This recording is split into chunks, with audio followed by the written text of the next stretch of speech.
What's up, everybody? It's me, E-Man. Listen, as you know, another season of From is on the way, but I know some time has gone by. You know, maybe you forgot a couple things, and maybe you need a refresher, so have no fear, I've got you covered. All right, now this video is going to be a complete breakdown of the season, and it will include much more context and commentary, and I just kind of put all my breakdowns all in one video, so it's a little more convenient for you. But if you do want a shorter, quicker recap of just what happened in the season, be sure to go check out my other shorter video on my channel. We find Sheriff Boyd ringing the town bell while a storm is brewing. His hands start to shake and he wakes up from his dream to find himself back in this enclosed area. This is the same space that he was trapped in after going in the faraway tree in the last season. He tries to climb out, but he has no success. He hears a voice from way above, and the voice is asking him if he's real. Okay, first question I think everybody has is, where the hell is Boyd? I mean, I don't know where exactly he is. I mean, it looks like it's either a chimney or maybe a well. Granted, I didn't see any like fire or anything, and I didn't see any water, so I don't really know exactly where he's at, but it looks like it's one of those two type of places. And of course, like, you know, these faraway trees, they send you anywhere, and we don't know the rhyme or reason behind them or how they work. But last season we saw, or this was in the season finale, we saw Sarah push him into the well, into the faraway tree, and this is where he ended up. And by the way, this is very similar to what happened with Victor and Julie during episode 7 when like the colony house craziness was going on. He had just pushed her in and she found herself like somewhere else, and Victor tried to go after her, but you know, people end up in different places. So clearly this is going to be a big mystery as to like, okay, well, if Boyd is here, where is Sarah? That's the question. And who the hell is that voice? Who is talking to him? Is this all in his head? Is he imagining this?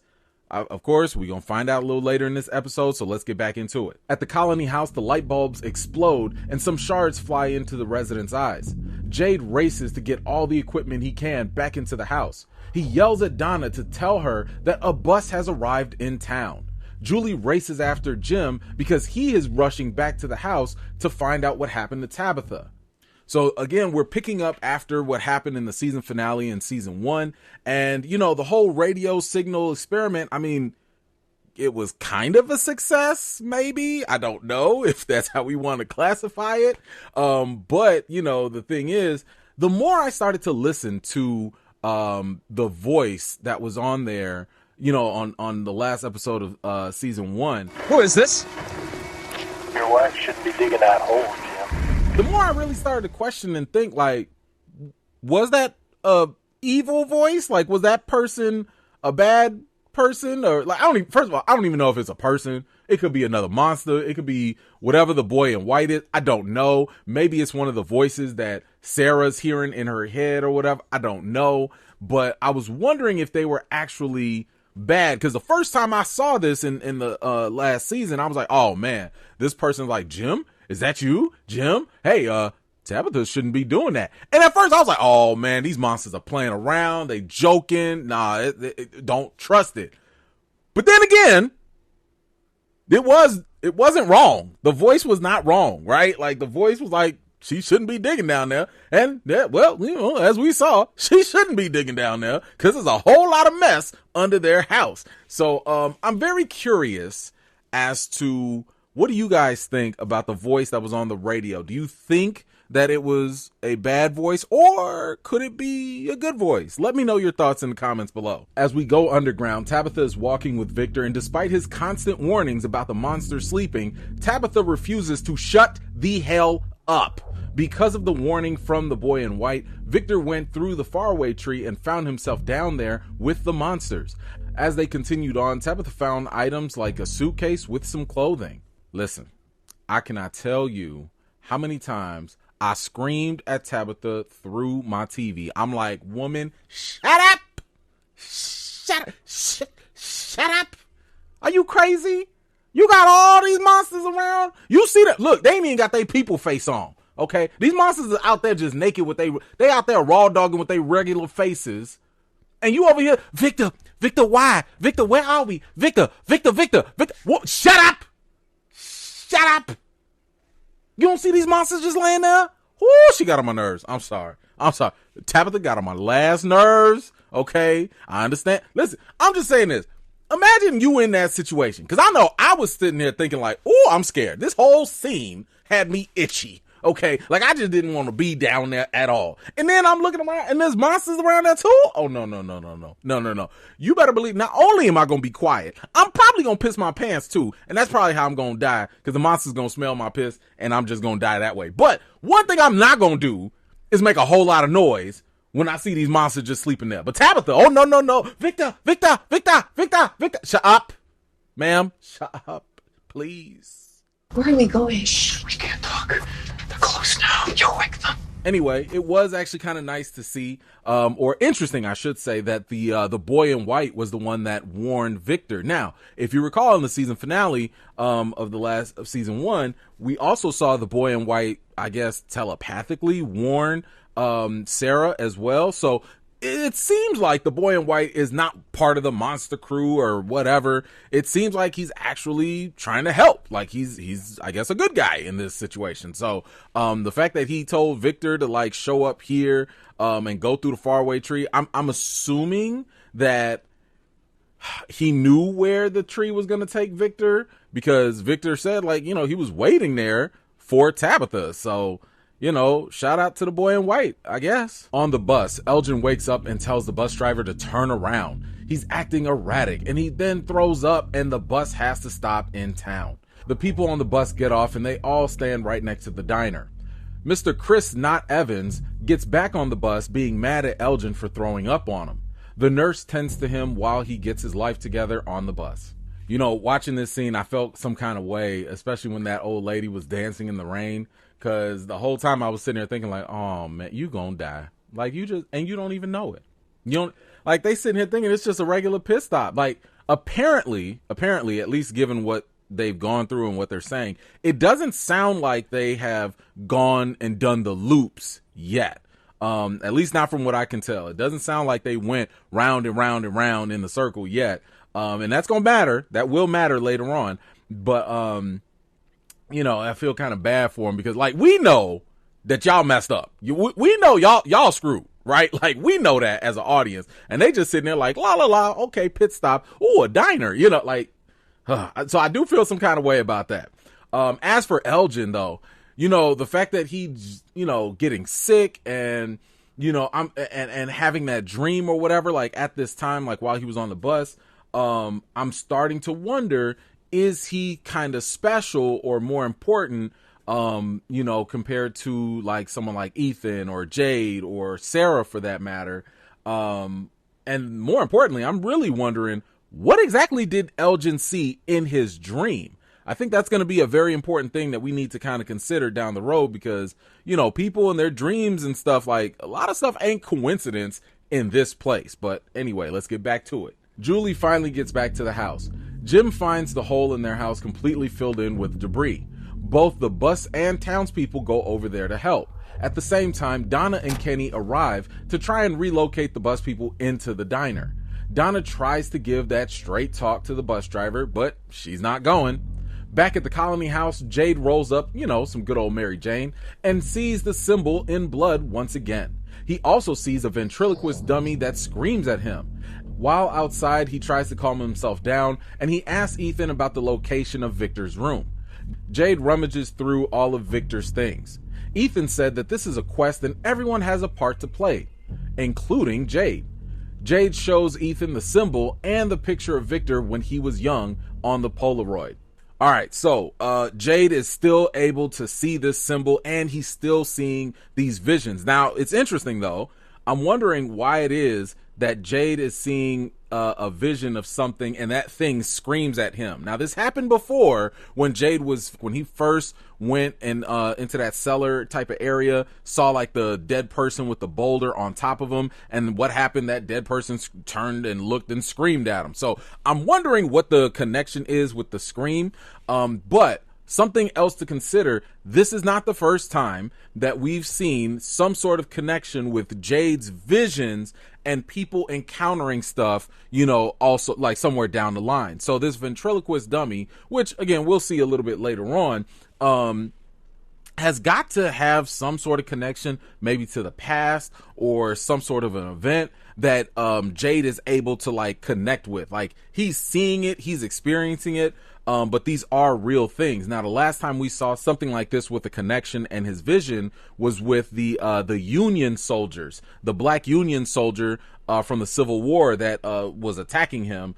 And, you know, when he saw that vision, that connected with something else that we saw in the season finale. Now, I will put all of that stuff in my season 1 breakdown. So make sure you go watch that season 1 breakdown, even if you've already seen the season, because I'm going to put some things together that I know I didn't catch the first time I watched the show, but the second and third time I watched it, I was able to piece a couple more things together. So make sure you go back and watch that, and you will also see how whenever Jade sees something, it clearly has a connection to something else that other people are going to experience. Then maybe we'll actually get some answers. In the underground, a number of items can be found while the monsters are sleeping. Tabitha still won't shut the hell up.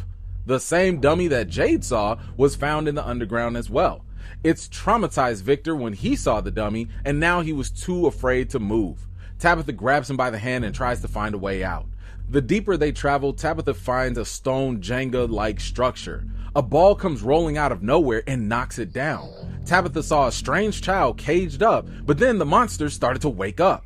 Luckily, Victor and Tabitha managed to escape. So a couple things here. One, Tabitha is still getting on people's nerves. I know she's still getting on my nerves because I'm like, lady, if you do not be quiet. I mean, you like learn sign language, something, because this is not the time and place as these monsters are starting to wake up at that. Anyway.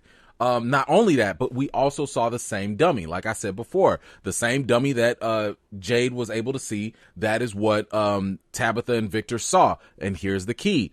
Victor recognized this dummy. So this dummy has some sort of connection to whatever Victor experienced back when he maybe was a child, because this thing was so scary that it made him cower and he couldn't even move. So now we have to really ask ourselves like, yo, who had this dummy or what did this dummy mean? But whatever it is, it's connected to Victor's trauma, and that's going to answer some questions. Now, what I like about this scene is the fact that earlier we saw Jade talk to Ethan, and everything that Jade is telling to Ethan, there's a good chance eventually that Ethan is going to be able to communicate back to Victor or some way, somehow. Because let's be honest, the biggest problem in this show, and I'm talking about within the characters in the story, is that everybody's not coming together. Let me just tell you right now, all these things could be solved if people would just come together and be like, hey man, I had this dream. Let me tell y'all about it. Hey, I heard some voices. Let me tell you about it. You know what? I drew a crazy picture. Can I show y'all? Like whatever it is, people need to come together. Like if I was running this town, every day we having a town meeting. Who had something weird happen today? Did you have a vision? Let us know. Oh, you saw a symbol? All right, cool. What happened? Like, what are y'all doing? Y'all know y'all in a weird spot in the first place. And don't nobody want to talk? Anyway, I'm sorry. That's just my little frustration right there. But either way, this dummy has some sort of connection to Victor. Now it's to Jade, and it's got to be probably a small piece to the overall story. So we'll have to wait and see where that goes. Now, as for Tabitha, she was able to see that Jenga thing, and we don't know what that is. Like who built it? Like what was going on? Now, what was interesting about this scene was that the ball came rolling out of this caged area or whatever, and it knocked over the rocks, and it startled not only Tabitha, but also Victor, which means that thing actually existed. Because at first I was thinking it was a vision. I thought that Tabitha was the only one that saw it, but no, Victor reacted to it too. But at the same time, Victor's also nuts. He also sees vision. So could this be a shared vision, or was that thing actually there for real? And if it was there for real, who threw that ball? Because when Tabitha looked and saw the little cage area and saw that weird little kid that ain't eaten like a couple days, like that right there, it disappeared. So did something throw that ball? Who threw the ball? 'Cause something was not sleep. Okay, something was not sleep, or that was a vision. I don't know. There's a lot going on right now, but I just have questions. And another question is, why do these monsters even have little cages set up down there? What exactly are they catching and holding prisoner down there?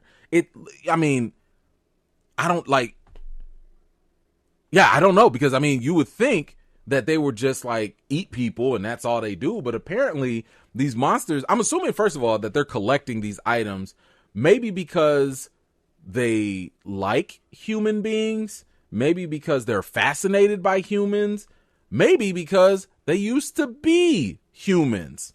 Who knows?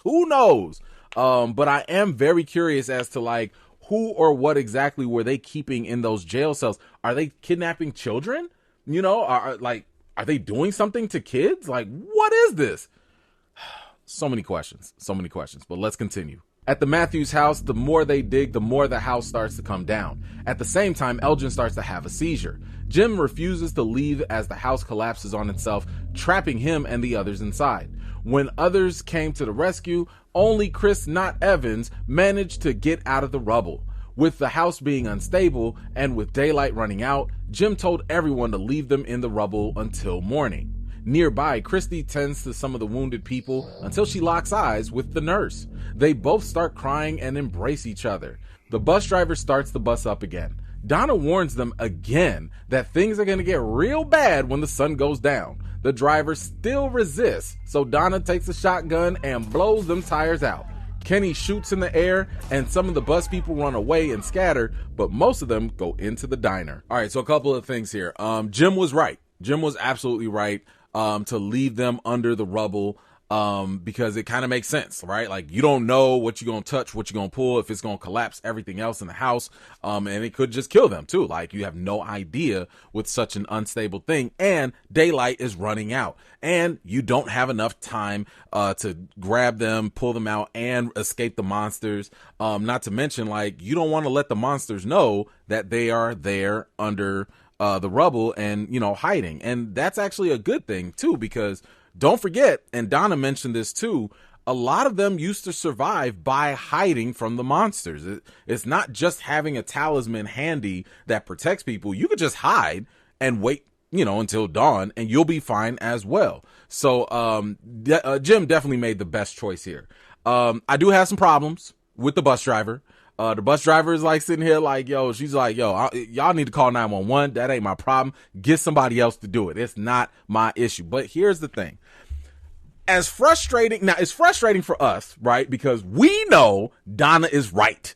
We understand Donna is just trying to help. We get that. But we also have to understand that everything they saying don't make a lick of sense. If you walked in some random little town and you saw some random people coming to tell you, you better stay here or else you're going to die. Like, you'll be like, wait a minute, hold on. Let me just drive out. Remember, they have not made the loops yet. So they don't have the weird factor checked in. And this is something that it kind of makes you appreciate when Boyd was running the town. When he was there, he was the one that would initiate people. Remember, Sarah called that process kind of cruel, to have people go in a loop multiple times. Well, yes, it's cruel, but at the same time, it gets people a little bit easier to receive the fact that you're in a weird place and nothing is about to make sense. So these bus people don't have that. They didn't have that weird situation that the Matthews family had in the RV. They just came in and was like, man, we could just leave.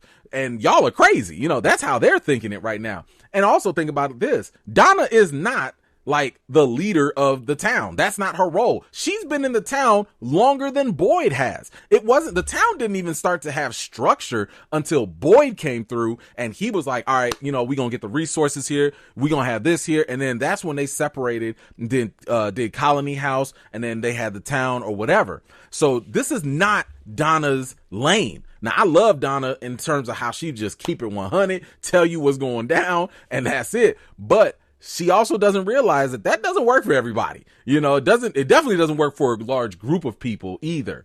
So, you know, Donna gonna do what she know what to do.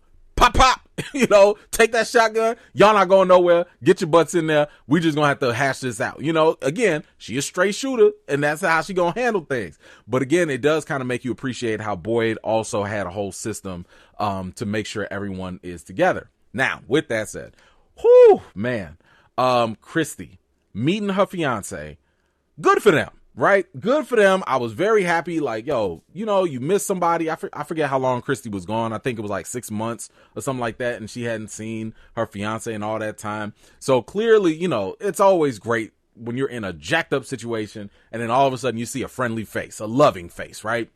But now I got more questions, because now I'm sitting here thinking like, out of all the people in the world that can get caught up in this whatever vacuum portal dimension, whatever, your fiance gonna be one of them people on that bus? Out of all these people, just so happened, I don't know. It's a little too convenient. It just don't smell too right to me. That's all I'm saying. And my goodness, I gotta say this too. Poor Kenny.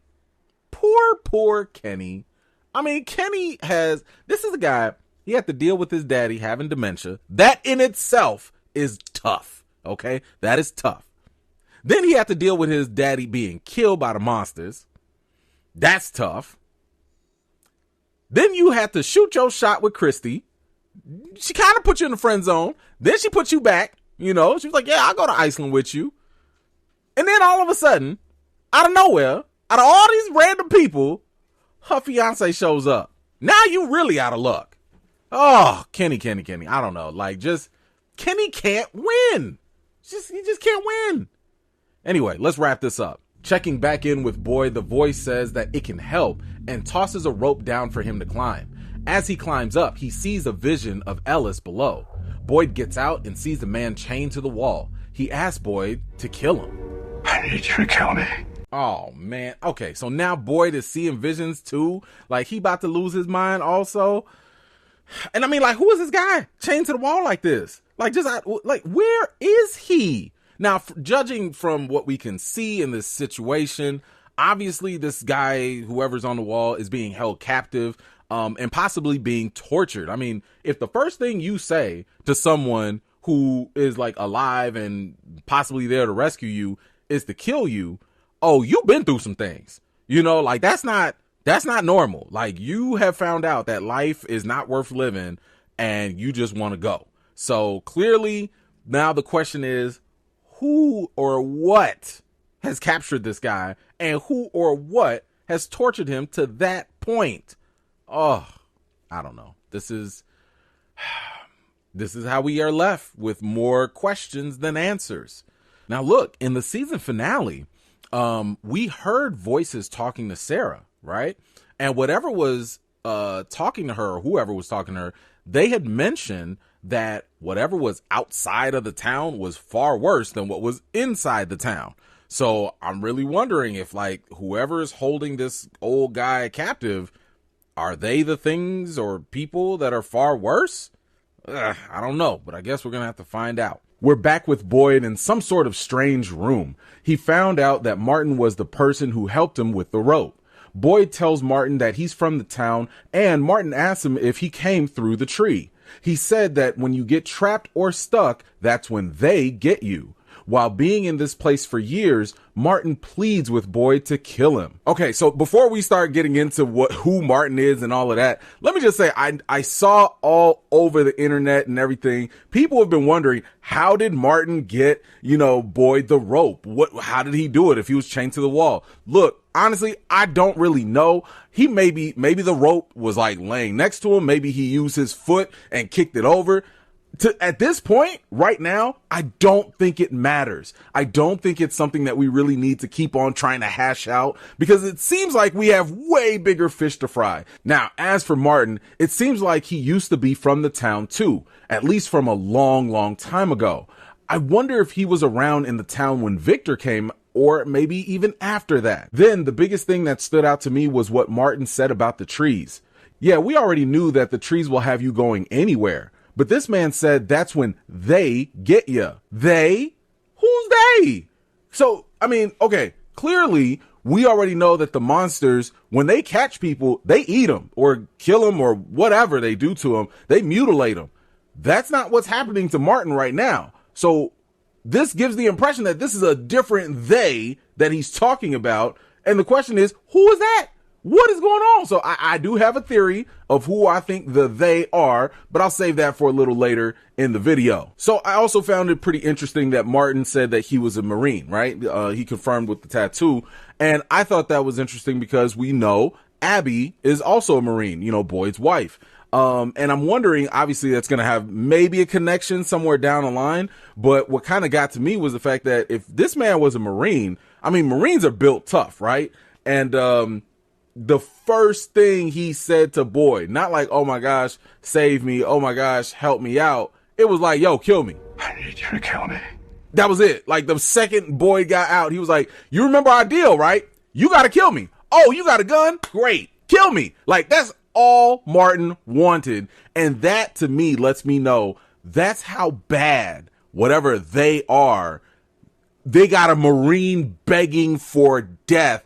And that is something that he's viewing as being helpful. Back at the diner, Donna has rounded up as many of the bus people as possible and has them held at gunpoint. She starts talking to them about the fallen tree, and the bus driver wonders how she even knew about that.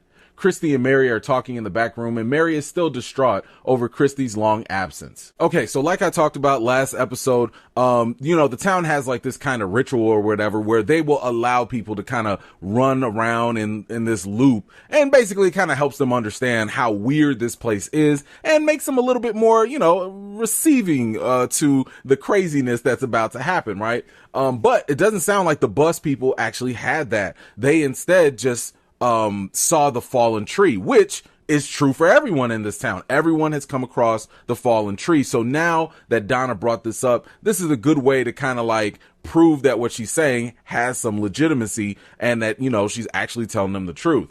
But what this fallen tree means, I still don't really know. If you guys have any ideas, please let me know in the comments down below. But I don't know. Maybe we'll find that out later.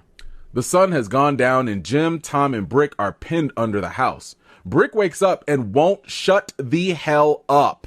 He doesn't feel comfortable in dark spaces and won't stop moving about despite Tom telling him to be quiet. Now, Brick is pretty dumb, so he ignores Tom's warnings and starts to whine about wanting to go home. After being told what's going on and hearing all of the screams of the people outside, Brick still won't be quiet. He then starts to cough up blood. Here we go again.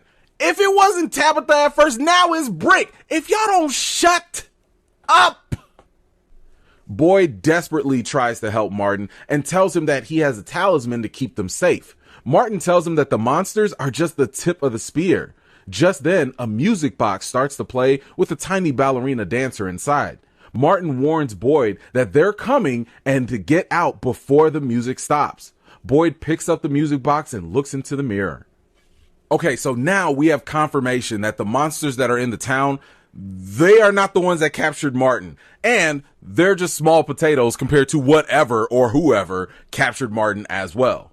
And once again, we're given a little bit more confirmation that whenever you go outside of the town, there are bigger, badder, scarier things that could be out there. Now, back when Sarah was hearing the voices, now I'm assuming that whatever voice was talking to Sarah might have been Abby or maybe someone that sounded like Abby. I don't know.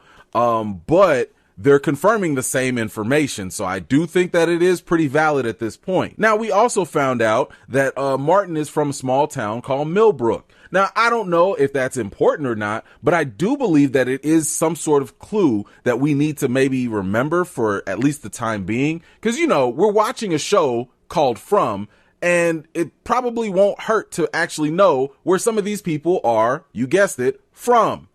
At the diner, Julie keeps looking out the window because she's so worried about her dad. Kenny tries to distract her with questions and assures her that hiding from the monsters used to work in the past. Outside the diner, some of the bus people are scattered all about. Fatima and Ellis try to warn them to run to safety, but it's too late. They dead. Fatima is at her wit's end with the monsters as they simply smile at her and urge her to come right outside. Poor Julie. She is going through it. I bet she regrets picking Colony House, though. Remember when you had that choice to stay with your family or go in the Colony House because you thought you was too grown for your britches and all that? But look. I'm not heartless now. I do feel for her. She's going through a lot. Your mama done fell through a hole. Your daddy is buried under a house. And, that sucks. By the way, has anyone checked on Ethan? Where's Ethan? Y'all just left him at Colony House with a bunch of random people over there? Ain't nobody gonna check on Ethan? Now, let me just say this. Fatima is my girl. I like her. She's a good character, but her freak out did come off a little surprising to me. I mean, she just got done celebrating a full year of being in the town. So keep in mind that during the first episode of this show, there were at least 96 something days before the last incident. And then, of course, we had the other incident with Frank and his family. And even after that, you also had the Colony House stuff happen and all these other things go down. So on one hand, I could totally understand how shouldn't you kind of be desensitized a little bit to all this? Shouldn't you almost be used to kind of all this madness happening? But on the other hand, I can also understand that, maybe this is just the straw that broke the camel's back. I mean, maybe she's just at her wit's end, this is a lot to process and none of this is normal. No human being should be going through this kind of stuff. However, I'm gonna need her to stop pounding so hard on the window, okay? Because every time she kept pounding on the window, I was getting nervous because I'm like, if that window crack, if you bust that window, them things gonna come right in there. So I'm gonna need you to just back up, okay? You can yell at them. Go ahead and yell at them. Flip them off, flip them the bird, but look, chill out now. And I'm gonna need Ellis to step up a little bit more. Get your girl now. At the diner, great value Chris Evans grabs Kenny's gun and takes him hostage. A standoff ensues between him and Donna. He hears people's screams outside and wants to open the door to go out and help them. However, Donna says that whatever he does, she's going to shoot him before he tries to open that door. A knock at the door happens and causes a distraction, and that allows him to get subdued. First of all, Donna ain't no chump. I don't even know why anybody even want to test her at this point, but this is why I love Donna.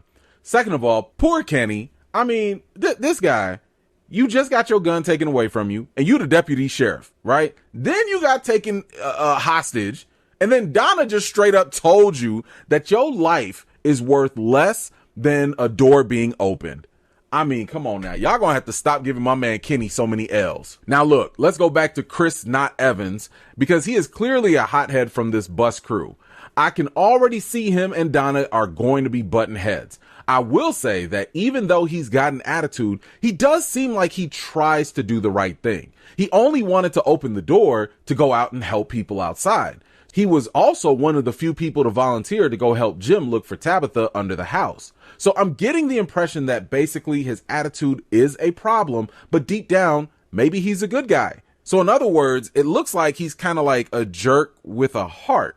But we'll see how that goes down the road. As Boyd attempts to free Martin, Martin asks him if he thinks Abby was right about if this was all a dream. Boyd looks at him shocked. Feeling weak, Martin collapses. When Boyd tries to help him up, he can see worms crawling throughout Martin's body. Just then, the music stopped playing. Martin says that they're out of time and he slashes Boyd's arm. He grinds his wound into Boyd's arm and says that his blood is now Boyd's blood. Then he falls and dies. He dead. Boyd grabs a torch and heads out the door, only to find himself in a completely different place out in the woods. A dog barks and comes over to him. Boyd decides to follow the dog. Okay, now this is where things get a little freaky, right? How the hell did Martin know who Abby was? Seriously, how? Why? I mean, I don't really know how to explain how Martin knew who Abby was in that situation. One thought I had was maybe Martin was hearing voices the same way Sarah had been. Maybe with Abby and Martin both being Marines, she spoke to him from beyond. I mean, if that's not the case, maybe Martin has tapped into some telepathic abilities and maybe he read Boyd's mind. Did Boyd imagine Martin saying that?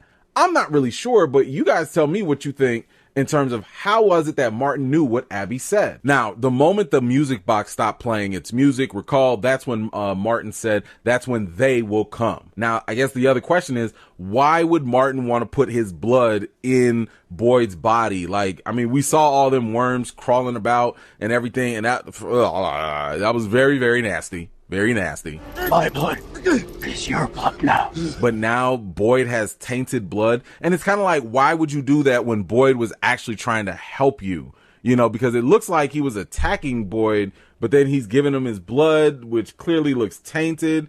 So, I mean, I'm not really understanding the motivation here. Then we get to the point where Boyd walks out the door. And I don't know about y'all, but I had to rewind this a couple times because I was like, wait, did I miss something? Like, am I tripping? Like, what happened to the rest of the place or whatever? But it seems as though Boyd walked through, I guess we're dealing with portals now or something.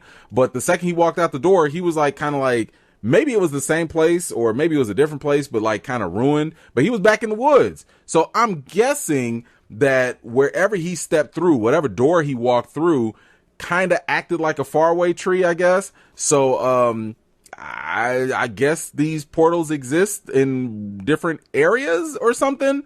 And I'm wondering if that's kind of like the same phenomena that happens with the fallen tree, right? Like when you see the fallen tree, maybe there is some invisible portal that you just keep going through, and that's why people get stuck here. Now, also, correct me if I'm wrong, but wasn't that the same dog that Boyd saw in the previous episodes and the same dog that's been kind of running around with the boy in white? So if it is, I am starting to believe that maybe this dog is actually a good thing and not like a necessary bad thing. Back in the town, two people from the bus walk into the bar. They can hear the screams of others from outside. They also hear a knock at the door and they proceed to open it. Elsewhere, Jokerface goes inside of a bus. He admires the steering wheel and sits in the seat and turns the wheel. He hears a sound in the back and finds an elderly couple. They dead. Well, I mean, look, we knew that this was going to happen, right? Some of the people from the bus, they was hard-headed or they was super scared, and they just started running around. Well, I mean, you know, like it's very unfortunate, right? Like, I mean, we know the truth. We know what's crazy stuff is about to happen, but they don't. And I guess I could kind of understand that. I mean, you're hearing all these wild, crazy things. You're in this weird town. So I understand them running around like that, but it is kind of sad that, you know, they just end up dying anyway. But my goodness, Jokerface, I'm tired of this dude. This dude looks so creepy. I remember him when he was in the colony house, when he walked in there and he was looking down at everybody just smiling. That dude, listen, that's like, he's easily one of the scariest ones out of all the monsters. I don't even the grandma, first of all, I don't trust the old folks in that town, the old monsters. I don't trust none of them. I don't trust them little kids either. But you know, Jokerface is definitely one of the scariest ones. Now, this does kind of bring me back to my previous thoughts, which were, it was interesting that Jokerface found the bus so intriguing. I mean, you know, he was kind of going up and touching the wheel and touching everything and kind of playing as if like, oh, this is how you drive a bus. You know, like it kind of gives me the impression of like, okay, you know, what is it that captivates these monsters so much with human things? It reminds me of when Tabitha was underground and she found like all these things that these monsters apparently are collecting. And it just kind of makes me wonder, like, you know, do they want to be human? Do they envy humans and what humans have? Or or have these monsters, did they used to be human? Could that be the case? I don't know, but I do think it's very interesting that they mimic humanity. They mimic their victims, and that is just very intriguing. But let me know what you think. What's the deal with the monsters and their intrigue with humans? Let me know your thoughts in the comments below. Boyd continues on in the woods, but comes to a halt when he sees some of the monsters walking about. He puts out his torch and luckily misses their gaze. Tabitha and Victor escape into a truck. Victor said that he's been in this place for a while now. Some of the things inside the truck were there already, and some other things he had added over time. When Tabby asked Victor who came with him into the town, he started to think about his mother and got sad. A noise outside of the truck was heard, and it was Boyd who lifts the truck door. Right behind him, Elgin comes running with a bunch of the monsters creepily walking behind him. They let him inside, close the door, and place the talisman up. Elgin lets them know that he's from the bus, to everyone's surprise. So I wanted y'all to think of something. When I saw Elgin running and the monsters walking behind him, it kind of got me thinking a little bit like, you know, let's think about how these monsters have adapted. But remember when Boyd's flashback happened, right?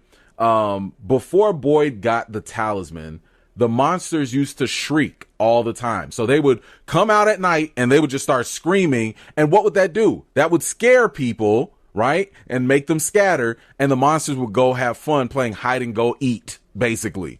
And, you know, until the talisman came, that's when the monsters stopped. They stopped the screaming and they would just walk around. And for them, that's fun, right? Like, they don't run after people. They just walk because they like stalking their victims. So again, I think that just demonstrates that the monsters do like to adapt for their own entertainment. But it kind of got me thinking when I watched that Elgin scene, what if these monsters take it up a notch?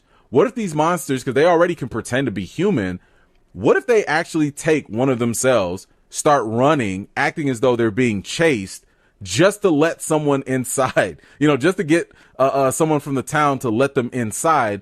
And then now think about it. You've let a monster in your house, and then that monster can open up the door and let the other monsters in. So I'm just saying, like, look, I'm not team monster. I'm not trying to give them ideas, but if the monsters wanted to, I think they could use just that little situation, how they saw Elgin running in and all that. I wonder if they could use that as a strategy in the future, because, man, I think that would provoke even more distrust in the town.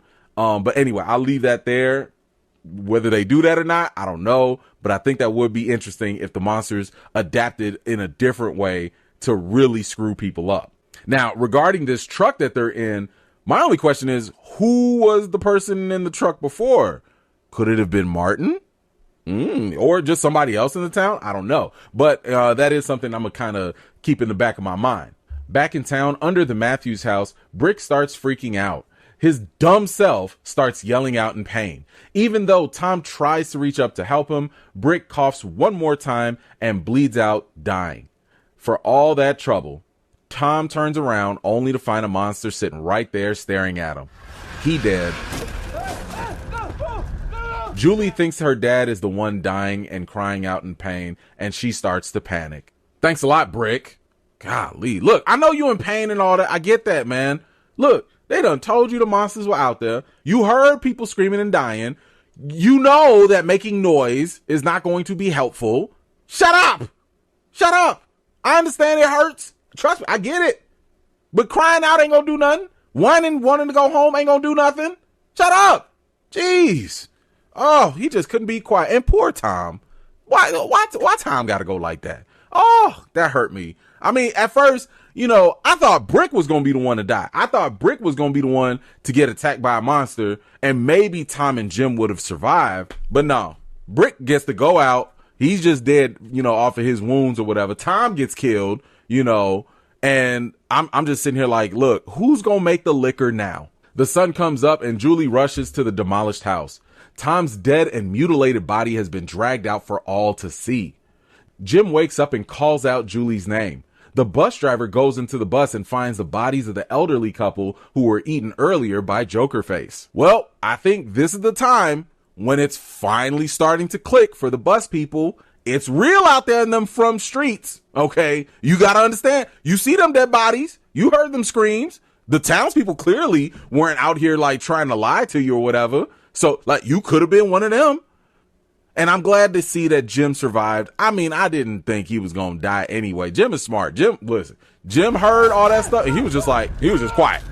He ain't want to say nothing. He ain't make no moves. That's exactly how you got to do, Jim. I'm glad. And come on now. You one of the lead characters. You ain't finna die like that. They ain't got the guts. This ain't Game of Thrones. They ain't finna kill Jim no time soon. But why they have to drag my man Tom out there like that? The monsters did not have to do that. See, again, I don't know what their reason is. I don't know if they just want to show him as an example, but these monsters are ruthless. In the truck, Victor says that he doesn't trust Elgin. Victor draws a picture of the dummy that he saw in the underground lair and posts the picture inside the truck. He said that even if you forget, pictures remember. With daylight breaking, the group opens up the door and gets out of the truck. Tabitha rushes back to town after hearing that her house collapsed. Boyd starts to see worms flowing in his arm. And Victor gives him a very odd look. All right, look, I wasn't going to say nothing about this, but I'm going to be honest with y'all. My question is, Victor, why don't you trust Elgin? What's the problem? Both of y'all are weird. Okay. Both of y'all had like this weird connection to this place. So I'm sitting here wondering, like, shouldn't y'all be like kind of trusting each other? You know, maybe. But at first I was like, Victor, you know, all of a sudden you distrustworthy of when a black man comes into the picture. Now you got issues. Now look, keep in mind, Victor grew up around the 60s and 70s now. Okay. We don't know what Victor's background is. We don't know. Okay. Now I understand he been cool with Ellis and been cool with Boyd, but I'm just saying, all of a sudden you just don't trust him. Just for what? Why don't you trust him? That's all I'm saying. I was just asking questions. Okay. I was just asking questions, but I'm going to give Victor the benefit of the doubt. I'm going to give him the benefit of the doubt, but I ain't going to lie. That was something that crossed my mind, that like all of a sudden you just don't trust him. Cause I didn't see him having trust issues with Julie when he was in the kitchen trying to get some peaches.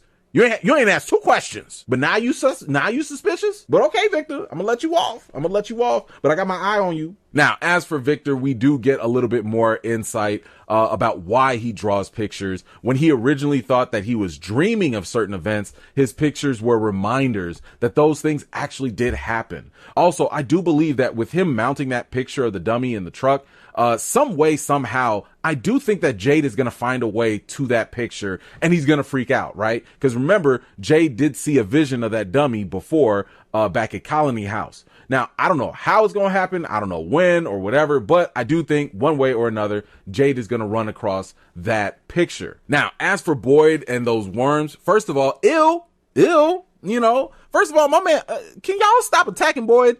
My man first got bit up by all them spiders and everything. Now he got worms all inside of him. Come on now. Ain't nobody got no raid or nothing. Just, But I thought it was interesting because it was odd that Victor appeared to notice the worms in his arm. And I was kind of thinking like, at first, were the worms all like in Boyd's head? Like maybe he, you know, was freaking out, had a vision when he saw it in Martin, and now he saw it in himself. I don't know. I thought he was imagining them at first, but it does seem like Victor did see them.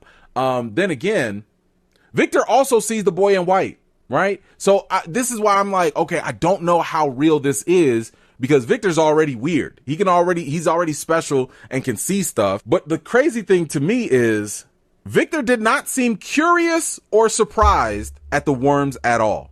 When he saw them, he just kind of had maybe like a look of disgust, or if anything, he just kind of looked at him like, that's not a good thing, you know? So I do wonder, have the worms been a thing before? Have people in the town had them before? Again, we don't know because Victor don't remember nothing yet. But anyway, we're going to have to figure all that out. That was the end of the episode.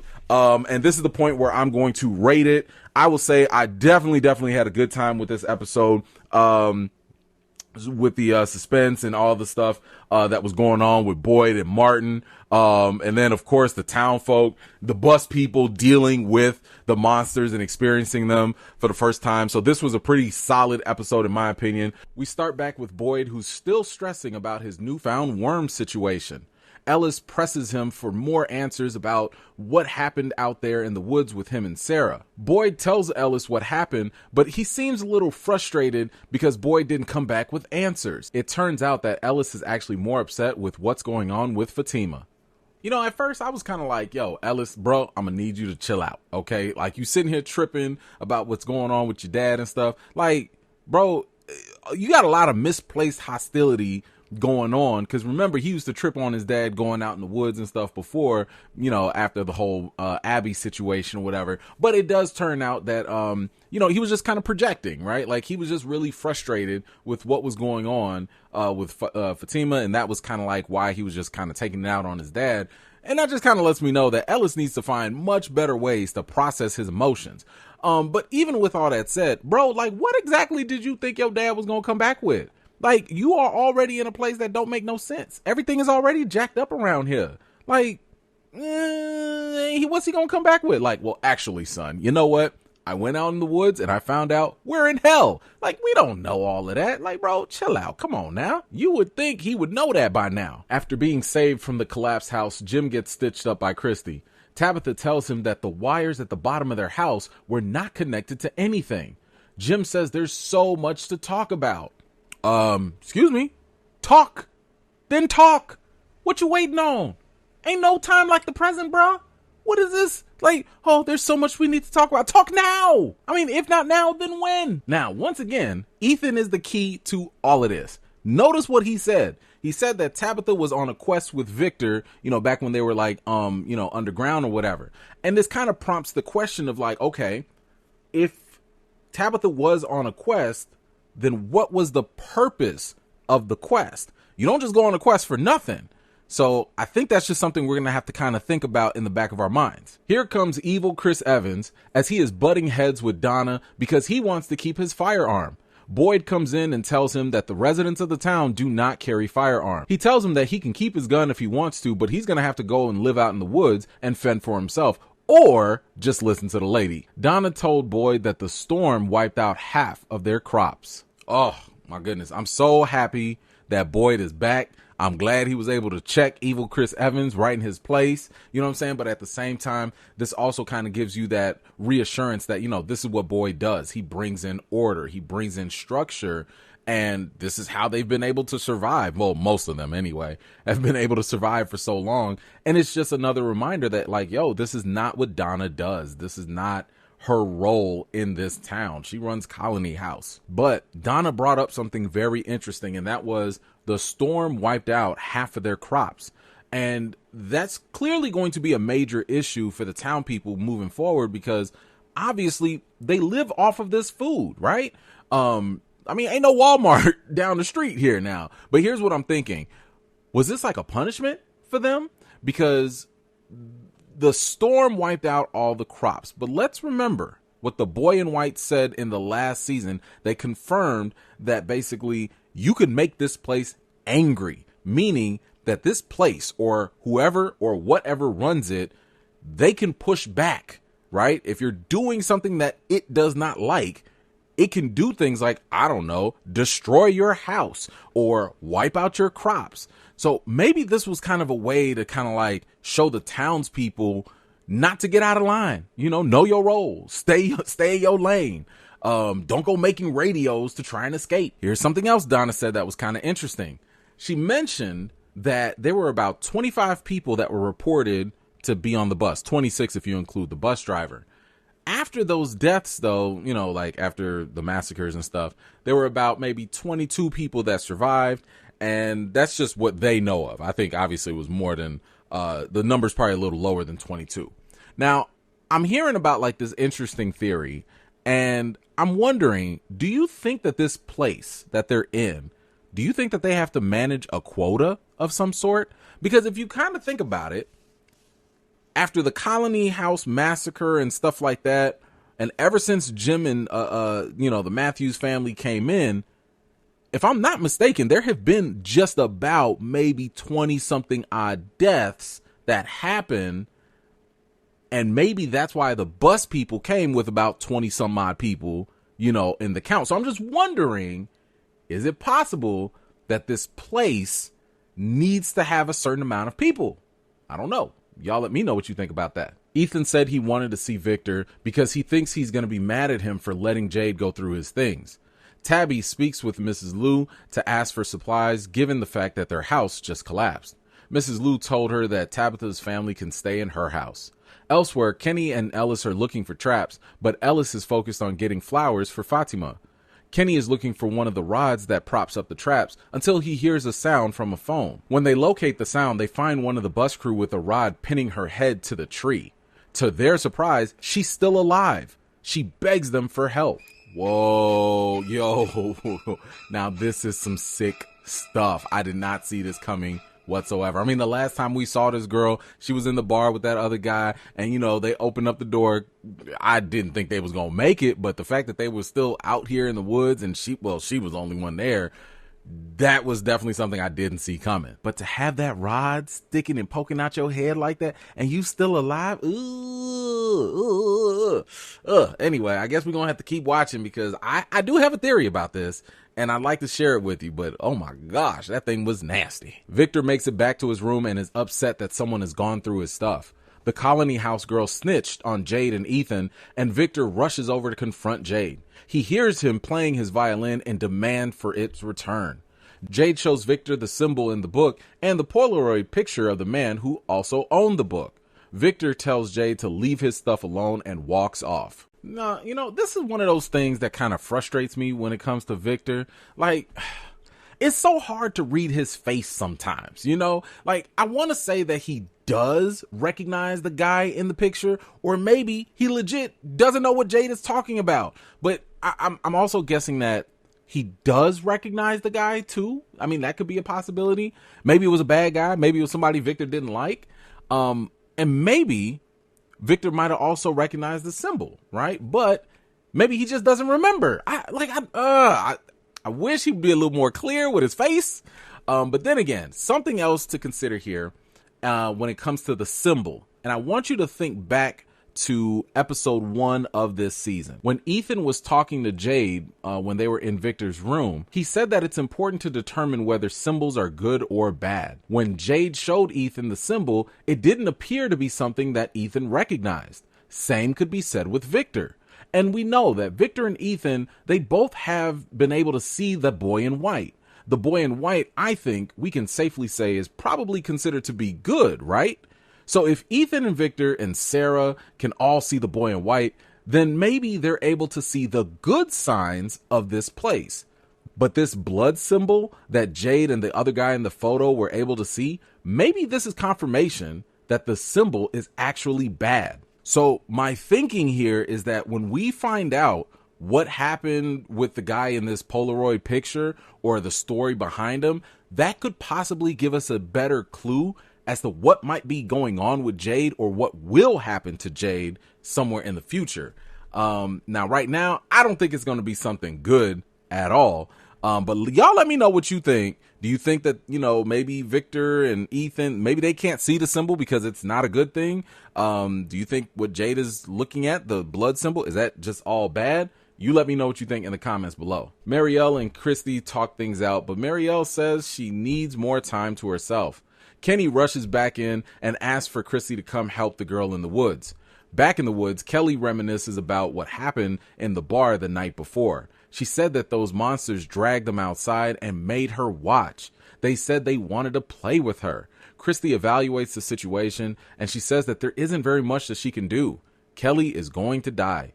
Kenny offers to pop her with his gun. Yo, this is wild, okay? So according to Kelly, these monsters probably mutilated that other guy's body or whatever, and they did all that in front of her just to have her watch, and then they gonna take the rod and pin her to the tree? Oh my God. So all of this because they just wanted to play. They just want to have some fun, with her. And beyond the fact that this is already sickening in itself, what I find interesting is that the monsters knew precisely where to put this rod in her head and still keep her alive. That to me is a little fascinating because it makes you wonder, have the monsters been so efficient in killing humans that now they're capable of this level of torture? Is that the reason why they are? Because we've seen them be so fascinated with humans. I'm wondering, have they been experimenting on them as well? Is that what's going on? You have to know the human brain, because they wanted to watch. They wanted her to watch, and they did that to her. Oh, I don't know. I think they're becoming experts at the humans. But I got another theory. I'm going to try and put that in a different video later. But just kind of think about that for a second. These monsters are getting a little too good at killing folks. Jim notices the exit sign flickering. Before he could investigate it further, one of the bus people comes in. He asked where she was going on the bus, and she said that she was off to the racetracks. The lady tells Jim that Marielle is actually Christy's fiance. Man, you know what? I swear, this show has a knack for just teasing us at every turn. You know good and well, whatever Jim was about to find in that exit sign was possibly going to be a clue to crack the major mystery of this show. But no, we can't have nothing at all. You got to interrupt the man right before he solved the case. Now, I'm not exactly sure what the revelation of Christy's fiance means. Looking at Jim's face, he was like, oh, so I'm guessing he's going to put 2 and 2 together somewhere down the line. But this is not the first time that we've had a coincidence like this in this place. Let's recall back in season 1, I believe it was episode 8 or 9, something like that, where Tabitha told Jim that she found his bracelet, and if I'm not mistaken, it was in the hospital when Julie was being born, and it was like a weird coincidence that she just so happened to find that same identical one-of-a-kind bracelet in the supply room. Like, why would you find that one bracelet in a place like this of all places? Now, we also are going to find out there's another big coincidence somewhere later on in the episode. But again, let's just kind of keep these things in mind for now. Are these coincidences, or are they all connected in some way? Elgin asks Fatima if there's a place with water nearby. She takes him to the Brundles, and he said that he saw it in his dream. She said that people have had weird dreams, nightmares, or premonitions in this place before. She also mentioned one girl named Nadia who said that this place is calling out and only some can listen close enough to hear it. So I think this scene kind of gives us a little bit more confirmation to what we've already probably known, which is that there are a select group of people that are kind of special in the town. You know, Ethan, Victor, Sarah, etc. Like, there are people that are going to see visions. There are going to be people that have dreams, and, you know, so on and so forth. And, you know, like, these people are connected to this place in some unique way. Now, the second thing that I kind of noticed with this, and it was a little depressing, was the fact that Fatima confirmed that in the past, these people did exactly what I've been saying they should have done, which is come together, you know, have a little powwow and literally compare notes like, yo, what was your dream? All right, what happened to your vision? All right, what you had a seizure at what time? Like, all these things they came together and they talked about, but Fatima basically said like, yo, it led to the same thing. Everybody concluded after comparing their dreams and visions and all that, it don't mean nothing because it just means they all stuck there. Now, while that might sound a little deflating or discouraging, there is one thing that was not mentioned by Fatima, and that was the fact that answers for whatever's going on, they can't be found in the town itself. What this show has demonstrated, though, is that answers have been found when you go into the woods, and maybe even beyond that. We've seen that the only one so far that's actually gotten some progress has been Boyd. Why? Because he actually goes out into the woods. That's where he got the talisman. That's where he found the animals. And now he's got some worms, but that's yet to be determined whether that's a good thing or not. Either way, this kind of jives with what Ethan said before about going out on a quest. He said that some things are going to get scarier the deeper you go into the quest. Well, yeah, things might get scarier, but the deeper you go outside of the town, the more answers you get too. And that's probably what makes Boyd such a valuable, you know, character in this story. But staying in the town, it's not going to get you anywhere except, well, killed. Tabitha and Julie go through the supplies to get new clothes. When they leave, Tabby sees two strange powder-looking kids standing by the road. Then they quickly disappear. Rather than telling Julie anything, she says that they need to go home. Julie presses her mom to tell her what happened. Tabby confessed and said that she saw something that wasn't there. She then confessed that she heard the cries of Thomas. However, those times she felt at peace. With those powder kids, however, she felt something just was not right and it was not very peaceful. Well, I guess we can now add Tabitha to the list of people that, you know, the special folks that can see things and visions or whatever. But now, if I'm not mistaken, I could have sworn that Victor also saw that weird kid in the underground cave too. Or at least he saw the stone structure that was built and, you know, the ball came out and hit it. Like, but maybe, I don't know. If my vision theory is correct, maybe these kids aren't bad. You know, if that symbolism theory I was talking about, maybe the kids are not bad. They could be similar to maybe even the boy in white. I mean, they both, you know, powdered and covered up like that. So, you know, they didn't seem to pose a threat to Abby either, right? I mean, they just stood there holding hands. So I guess we'll have to wait and see if they actually are good or bad a little later. Boyd visits Abby's grave and tells her Ellis is getting married. He thinks it's not real and maybe he's in a coma and just has to wake up. Elsewhere, Kelly wants to send a message to her mom, but she starts to experience excruciating pain. Boyd comes running in to see what's going on after hearing those screams. He proceeds to pull the rod out of her head and she stops screaming. She dead.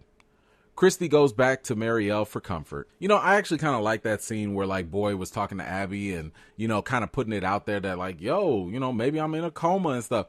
I'm not buying that. Okay. I'm not buying it because I feel like that's a misdirect. I feel like this show wants to throw all the possible theories your way just to kind of throw you off of the scent a little bit, you know, because my thing is like, okay, well, if you are in a coma, well, does that mean everybody else is in a coma? Because there are other stories that are going on through other people that ain't got nothing to do with Boyd, you know, at least as far as we know. So it's kind of like, nah, I'm not going to dismiss it completely, but I'm going to put that to the side, the whole coma theory. I mean, what are we talking about? Everybody's in a coma now? Like, nah, I don't know. I'm not buying it. Maybe you are, but I need a little bit more. Now, as for Kelly, ooh, that had to have sucked. Oh my gosh. I mean, she was really in pain. I mean, she was giving me a headache just watching it. I mean, oof, dude, with the rod and the pull. I'm glad they didn't show it too much.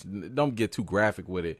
But, I mean, no matter how you slice it, she was going to die anyway. So rest up, Kelly. Fatima asked Ellis to promise her that things won't stay this way. But Ellis says that they should hurry up and just get married. She said, okay.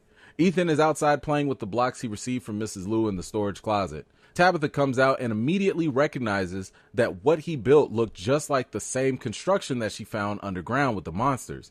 She looks up and sees the Powder Kids are back standing at the end of the porch. Man, listen, let me tell you something. I don't like the sound of this wedding. I don't like the sound of it at all. Listen, let me tell you something. Weddings are meant to be joyous occasions. That is a place of nothing but great joy and happiness. And this ain't the place for that. Okay. This place that we in right now, this town, you can't be happy here.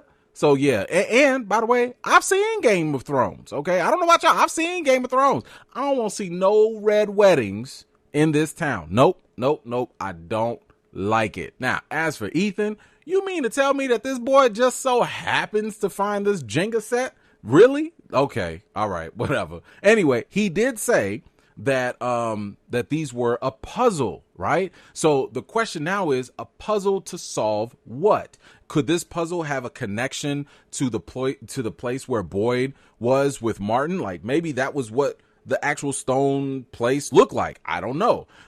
Could this maybe provide an answer of how to get out of this town? If you guys have any suggestions or thoughts, let me know. Now, one other option here is that this could be a Karen, right? That's Carin. I'm not talking about the person, the type of Karen.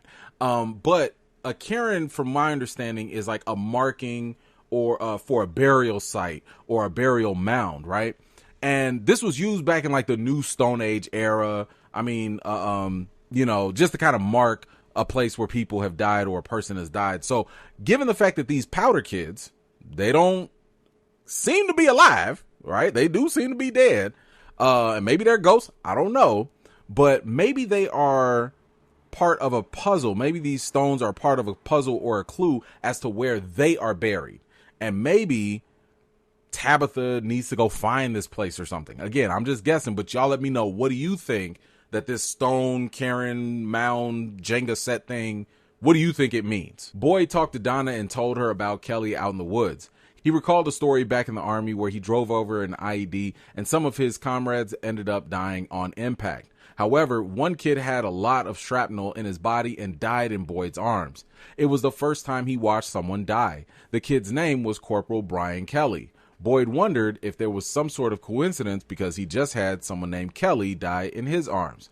Donna asked him what happened out there in the woods. Boyd started to walk away. Donna said, bring your tail right back. Donna just wanted to know if Boyd was okay because she doesn't know how much more of this she can take. Kenny heads over to the church to find something to say at Kelly's service. As he goes down further, he finds none other than Sarah hiding in the shadows. Damn it. You see what Boyd just did? This is why I be getting so tired of this, man. Donna asked him what happened in the woods, and you see what he did? He was just about to walk away. Bruh. Like, and this ain't the first time she asked him that either. She asked him that early in the episode, and he walked away every time she asked him what happened out there. I'm sick of this. Boyd, let me tell you something, man. I already know that things sound crazy. Bruh, you're in a town where monsters come out at night. Everything is crazy, okay? There ain't no reason to hide this. Go ahead and tell Donna what happened. It don't matter. What's she gonna do? Say she don't believe you? Like, I mean, seriously, what do you have to lose at this point in time and just telling people what happened to you. I mean, come on now. You're not living in normal times. Crazy stuff happens every day, literally. Anyway, Donna just wants to know that Boyd is okay and functioning because, again, she's not built for this, right? And on top of that, she has a lot of guilt that's weighing on her right now because of her actions, you know, shooting out the tires and like yelling at folks and stuff. Like, she ended up making a lot of people, you know, just get killed. Like, that's on her, you know, because she didn't know how to control the crowd. But again, this is not her role. Remember, when Boyd came into the town the first time, it was Father Khatri that came up to him and, you know, talked to him and convinced him to come and hide and stuff like that. Not Donna. Donna was down there hiding already, right? She runs Colony House. That's her thing. And notice she was already butting heads with evil Chris Evans. So, you know, I get it that she doesn't want that added pressure of being a leader of the whole town. She wants Boyd to do that because that's been his thing. Now, as for Kenny in the basement finding Sarah, I mean, hey, y'all, we've been sitting here wondering, where was Sarah? The last time we saw Sarah, she was out there in the woods with Boyd. He went through the faraway tree, you know, had a little powwow with Martin, but we didn't know where Sarah ended up. So now it looks like Sarah might have come right back into the basement, you know, under the church or whatever. Was that the first place she went? Has she been somewhere else? We don't really know. Clearly, we're going to have to wait and see, you know, in the next episode for her to explain herself. But you have to think about this. Keep in mind, Sarah is kind of like, no, don't nobody like Sarah. You know, like the town, you know, does not like her. And this ain't going to be a good look. Like, this is going to be very problematic. So we're going to have to wait and see how the town is going to react to Sarah coming back. We start off with a flashback when Kenny and his mom drop off his dad at the clinic. He doesn't want to stay, but Mrs. Liu convinces him to stay anyway. Boyd comes in to check in on him. Apparently, there was an incident where the monsters made Kenny's dad believe that they were his brothers. Boyd tells Kenny that he could use his help as a deputy. So it looks like we have a pretty interesting setup going on here. I mean, at this point, we knew that obviously Kenny was kind of struggling dealing with his dad and his dementia. But it looks like here, you know, by having him stay in the clinic, you know, Kenny is kind of losing a father, figuratively speaking. But with Boyd coming into the picture and making him a deputy, he's also gaining a father at the same time. Now, all of this said, this is kind of sort of making me feel for Kenny because he about to go through it. Tabitha is staring off into the distance. She says that she needs to talk to Jim. Jade comes in startled to find out that he's got some new roommates. Kenny brings Boyd down to the church and reveals that Sarah's been hiding in the basement. He uncuffs her and asks her what happened. She said after they went through the faraway tree, she ended up in the church. She also said that the boy in white helped her out. She knows there's no way she can live in the town ever again. She then finds out that Boyd hasn't told Kenny the truth about what really happened in the clinic. Finally, we have our answer. We know where Sarah's been. She's been in the church basement this whole time. And honestly, where else was she really going to go anyway, right? So now what's interesting about this is she ended up here under the direction of the boy in white. Now, it kind of makes me wonder, is it possible that these trees, these faraway trees, are they not as random as we think they are? Did the boy in white know exactly where Sarah and Boyd was going to end up? Because, I mean, yeah, that's cool that Sarah was over there in the basement, but that didn't turn out very well for Boyd. Or did it? Now, I think something very interesting we have to remember from the season finale of season 1, Sarah is now able to actually see the boy in white. This isn't something very common. Back in episode 4 of season 1, Victor needed to confirm with Ethan that he saw the same boy in white. Victor thought the boy in white was actually a figment of his imagination or something, but now Ethan, Victor, and Sarah can see the boy in white, and that to me tells me that Sarah is definitely part of a new special class of people in this town. She's obviously connected to this place in some, I don't know, special way, but this also means that she could play a very vital role somewhere in the future. Now, something else that Sarah mentioned was that the boy in white seemed to be trapped just like they were in this whole little world, but he doesn't know exactly how to escape, and that kind of makes me wonder, you know, what exactly or how exactly did he end up here? And again, I think that this is one of the main reasons why Sarah is actually way more important than we think. And what I really need from Sarah, since now she could see the boy in white, and since she can actually talk to him, I'm gonna need her to have a whole conversation with him. Like, I need some real questions and I need some real answers, because right now, if the boy in white is sitting here talking to Ethan and Victor, they not finna have no real conversation. They gonna talk about like, oh, what kind of game you want to play today? You want to play hide and go seek? No, I don't want to play that game. How you get here? Who are you? What are you? Where you come from? What is the deal? That's the kind of questions I'm gonna need Sarah to ask the boy in white, so that way she can prove her real value here and, you know, make sure that the town doesn't come looking for her head. Boyd tells Kenny that Sarah is connected to this place. He told him that Father Khatri was working with her and that he took her into the forest with him. Kenny is pissed. He don't want to hear none of that. Boyd slips up and says that Sarah killed people. Kenny thought that it was only her brother Nathan. Kenny says that she belongs in the box. Boyd says no one needs to go into the box. His hands tremble and the COVID worms start to crawl. Now, if you recall back to season 1, this is exactly what Father Khatri was warning Boyd about in terms of the rules when it came to the box. You know, when Boyd was over here trying to give Frank a pass and kind of let Frank get off, Father Khatri was like, okay, if you do that, what do you think is going to happen if and when something else goes down and somebody deserves to go in the box and you don't follow through with your rules? Well, right now we're starting to see that Kenny is kind of like the first domino effect in this potential consequence if you don't stick to the rules that Boyd in this case came up with. So I can understand Kenny being really upset and basically wanting justice for his dad. On the flip side, this place is weird. Okay, you got monsters and ghost kids running around. Like, it's weird. So, you know, maybe some exceptions need to be made. And, you know, again, you got Sarah talking to little boys in white and jumping through teleportation trees. And, you know, like, it's a lot going on. So you tell me what you think. Do you kind of lean a little bit more in understanding Kenny's perspective of things? Or do you think that, like, yo, maybe y'all just need to deal with this because, you know, there's some crazy stuff going on in this place? Let me know what you think in the comments below. Julie goes back to the colony house with Ethan. Fatima says that Elgin was having a rough time adjusting, so Julie tells him that she's available to talk whenever he wants. Victor is in his room drawing until Ethan comes in. He tells Ethan that he is mad at him for going through his things. Well, luckily for him, Ethan brought him some markers as a peace offering. Christy looks over Boyd's injuries. He shows her his spider bites, but she's more concerned about the wound on his arm. He lies and tells her that it was just a tree branch. She asks him about his tremors and other symptoms. When he mentions his dad having mental issues, she says that the cognitive issues don't really show up until much later down the line with Parkinson's. She tells him to avoid adding any extra stress, and he found that laughable. Look, I'm real happy and all for Victor and Ethan making up and, you know, drawing with markers, whatever. Real quick, I need to talk to Boyd. Boyd, I'm real sick and tired of you lying all the time. Why you always lying?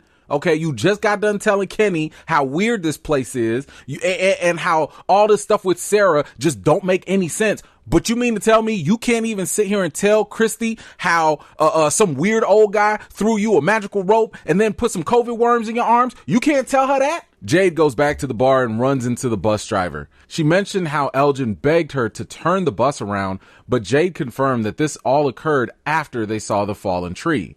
He also tells her not to feel bad about the others. She recounted how she took this job to pay for her degree. After paying it off, she decided to stay with the bus company a little bit longer just to kind of treat herself. Jade told her that he sold his software company right before he got there. Now, I will admit that the bus driver was getting on my nerves. Like, in the beginning, I was kind of like, yo, ma'am, you tripping. Like, please just get in the diner. I'm going to need you to cooperate, you know, so people just don't die on your watch. But she, you know, again, I get it. She didn't know better, you know, but I'm just saying, you know, because we knew what was going on. She was getting on my nerves. But her story was kind of interesting because, you know, there have been a lot of other people that have made it into the town, and a lot of their stories came with some level of trauma. And I was kind of sitting here thinking to myself, like, well, if they have this trauma, does that mean that, you know, maybe they were, I don't know, on the road to purgatory of some sort? You know, there is that purgatory theory that's been floating around. I mean, the Matthews, they lost their kid and they were on the verge of divorce. Who knows what could have happened? Father Khatri was suicidal before he turned and ended up in the town. Now, again, everybody hasn't had like a traumatic story. I think Donna, they just wanted to go hunting, her and her sister. But it was kind of interesting with the bus driver story because, you know, she was like, yo, like I was just working. So now I'm guessing that kind of throws a little bit of a wrench in the story, maybe. I don't know. But if you were holding on to the purgatory theory, does this help? Does it hurt? Let me know what you think. Anyway, regardless of whether that theory is true or not, one thing that we do know that is confirmed is that the bus people, they did actually see the fallen tree. We didn't see them see it, but this is now confirmed. And the only other thing that they didn't do, like everyone else, was go round and round in a loop. But at this point, it doesn't matter. Y'all stuck here now. Tabitha looks for Jim and finds Marielle in the medicine cabinet. She does end up finding Jim near the bus. He wonders if everything here was designed just to see how they would react, just like some sort of screwed up experiment. He pointed out how the voice on the radio did mention Tabitha's digging, and then all of a sudden the house collapsed. So, you know, like this is the point in the show where, like, once again, I feel like, and this is brilliant, I think, on the writer's part, they are just throwing out random theories that I think us, the audience, would think about too, right? And I know I had a theory, or at least I agreed with the theory, the quota theory, right? Which was basically the number of people in town have to be a certain amount, because right before the bus people came, I want to say, and I'll go back and double check it, but I want to say the amount of people that came on the bus was very similar to the amount of people lost right before that. So the town kind of had to fill back up, right? So there is that. And I mean, there is the possibility that, you know, if this place is really alive, if this place can get angry the way the boy in white said, then maybe there are certain things that are going on. Maybe there are powers that be that are controlling it. You do have these animals that come out of nowhere. And what's the purpose of the animals? It's to feed the people. Well, you know, then when the people try to escape and the place gets angry, you know, all of a sudden this storm comes and it doesn't just knock the house down. It also wipes away half of their crops and food. So now the question is, well, how are they going to react? How are they going to, you know, is this one of those things that like an act right type of situation? Who knows? But that is something that does kind of add into Jim's theory that maybe this is an experiment and there are certain controls that are happening here. What do you think? Also, I'm really not too sure if the voice on the radio was actually good or bad. I mean, Jim said that it was either a warning or maybe it was a threat. And judging by the tone of the voice, it was kind of hard to tell. My gut kind of told me that it might have been more of a threat because of how cool and calm it sounded. But at the same time, the voice was not wrong. The voice did actually say, like, your wife should not be digging there. And I mean, she shouldn't have. I mean, it was only like where the monster sleeps. So like, they were not wrong. Who is this? Your wife should be digging that hole. So I am curious, what do you think about the voice? Do you think the voice are actually part of the monsters, or could it be something entirely different? Let me know what you think. Father Khatri appears to Boyd and he asks him how he's going to tell Kenny about Sarah. Khatri also tells Boyd that he's the father Kenny doesn't have. Jim confronts Donna and says that she heard the voice on the radio. She admits to hearing the voice, but also acknowledges that if there are people watching them, they aren't helping them. She goes on further by asking Jim, how does he know that they weren't monsters? She tells him to be quiet until they know more. So now apparently Boyd is seeing visions of Father Khatri. Now, I don't think that this is the same thing as the way Ethan and Victor are able to see the boy in white, because they actually get to interact with him. And I guess, you know, he's more real than anything. In my opinion, I think that this vision of Father Khatri is really just kind of sort of echoing a lot of Boyd's own thoughts right back to him. So in other words, this is Boyd's consciousness. It just looks like Father Khatri. Now, as for Donna, I totally feel her. Like, we really can't tell, like I mentioned before, whether these voices are good or bad. From her experience, it doesn't look like they're helping, except for the boy in white. We do have the boy in white actually being somewhat helpful, so that kind of counters that. But the main thing going on with Donna right now is she doesn't want to get her hopes up. And I totally understand that, right? I mean, you're already in a place that's pretty depressing. And, you know, for her, she's already learning how to just make do with what they have. And keep in mind, in the last season, she was kind of reluctant in even doing the radio signal thing, because she was like, look, if that thing doesn't work, it's going to make a lot of people feel bad and it's going to bring morale down, because a lot of people were thinking, oh, this is going to be a way for us to get home. So right now she's like, look, I don't even want to talk about the voice. I don't want to talk about none of that stuff, because the more we kind of rock this, we rock this boat, clearly there are bad consequences. And again, she doesn't want to get her hopes up. So I can actually understand where she's coming from with this. I mean, when you really think about it, when you get new hope in a place that's already hopeless, that fall can be even worse than anything else. Bizarro Chris Evans assaulted one of the people in the colony house who was going through his things. Donna ain't with it and grabs an axe. She tells him to get up and get his things. She sets him up in the bus with a talisman. She wants him to see what happens every night and wishes him the best of luck. Have I told y'all that Donna is like one of my favorite characters? Because this right here is exactly why I absolutely love her character. Boy, she don't play. I was here for all of this. Now, just in case if you forgot, the colony house, they do kind of have communal house rules, which basically means that everybody shares everything. But Chris, not Evans, is clearly not with that. So Donna was like, all right, cool. Like, if you don't like these rules, you can bounce. You know what I'm saying? You can go live up in the bus. And this is where I think we get one of the most important clues and rules when it comes to the talisman. And that is, the talisman have to be hung up. It's not enough for you just to have the talisman to be protected. No, it has to hang up, because if it falls at any point in time, that's going to be a problem. So it is something that I think we will have to kind of remember, that keep that talisman nicely hung up, or else. Kenny confronts Sarah and asks about the voices that she's been hearing in her head. She acknowledges that Boyd gave her a chance that she doesn't really deserve. He begs her to help him understand what's going on. Tilly comes to talk to Boyd, and she points him over to the clinic to find Kenny. Turns out Sarah told Kenny the truth about his dad, and Boyd admitted that he knew about this, which made Kenny livid. He throws down his badge and quits as his deputy. Dang it, Sarah, come on now. All you have to do is be quiet. You ain't have to say nothing to Kenny. Like, for what? Ugh. But I guess she just had too much guilt. She was wearing too much guilt on her, and she just had to confess and self-snitch on herself. Like, I guess, Now, Kenny, on the other hand, listen, my man is mad. He is so mad, and I get it. I mean, literally, Sarah, killed Joe's dad and, killed her own brother. Like, she deserves the box. You know what I'm saying? Like, he's not entirely wrong with all this. And then to add on to that Boyd lied to him. Now, don't get me wrong. When you look at Kenny's reaction, this is why Boyd hesitated in telling him as well. Because Kenny's going to be, Kenny is still young. He's still very emotional, and again, this place will drive you crazy. So, I can understand all these different perspectives. Now, one thing I don't understand is, Boyd, if Kenny is no longer your deputy, I'm going to need him to come up off of that gun, because the rules.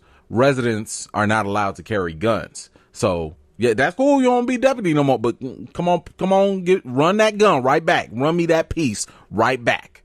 We start off with bootleg Chris Evans hearing a knock on the bus door. He wakes up to see Granny at the door, just checking in to see if he's all right. Hi, are you comfortable in there?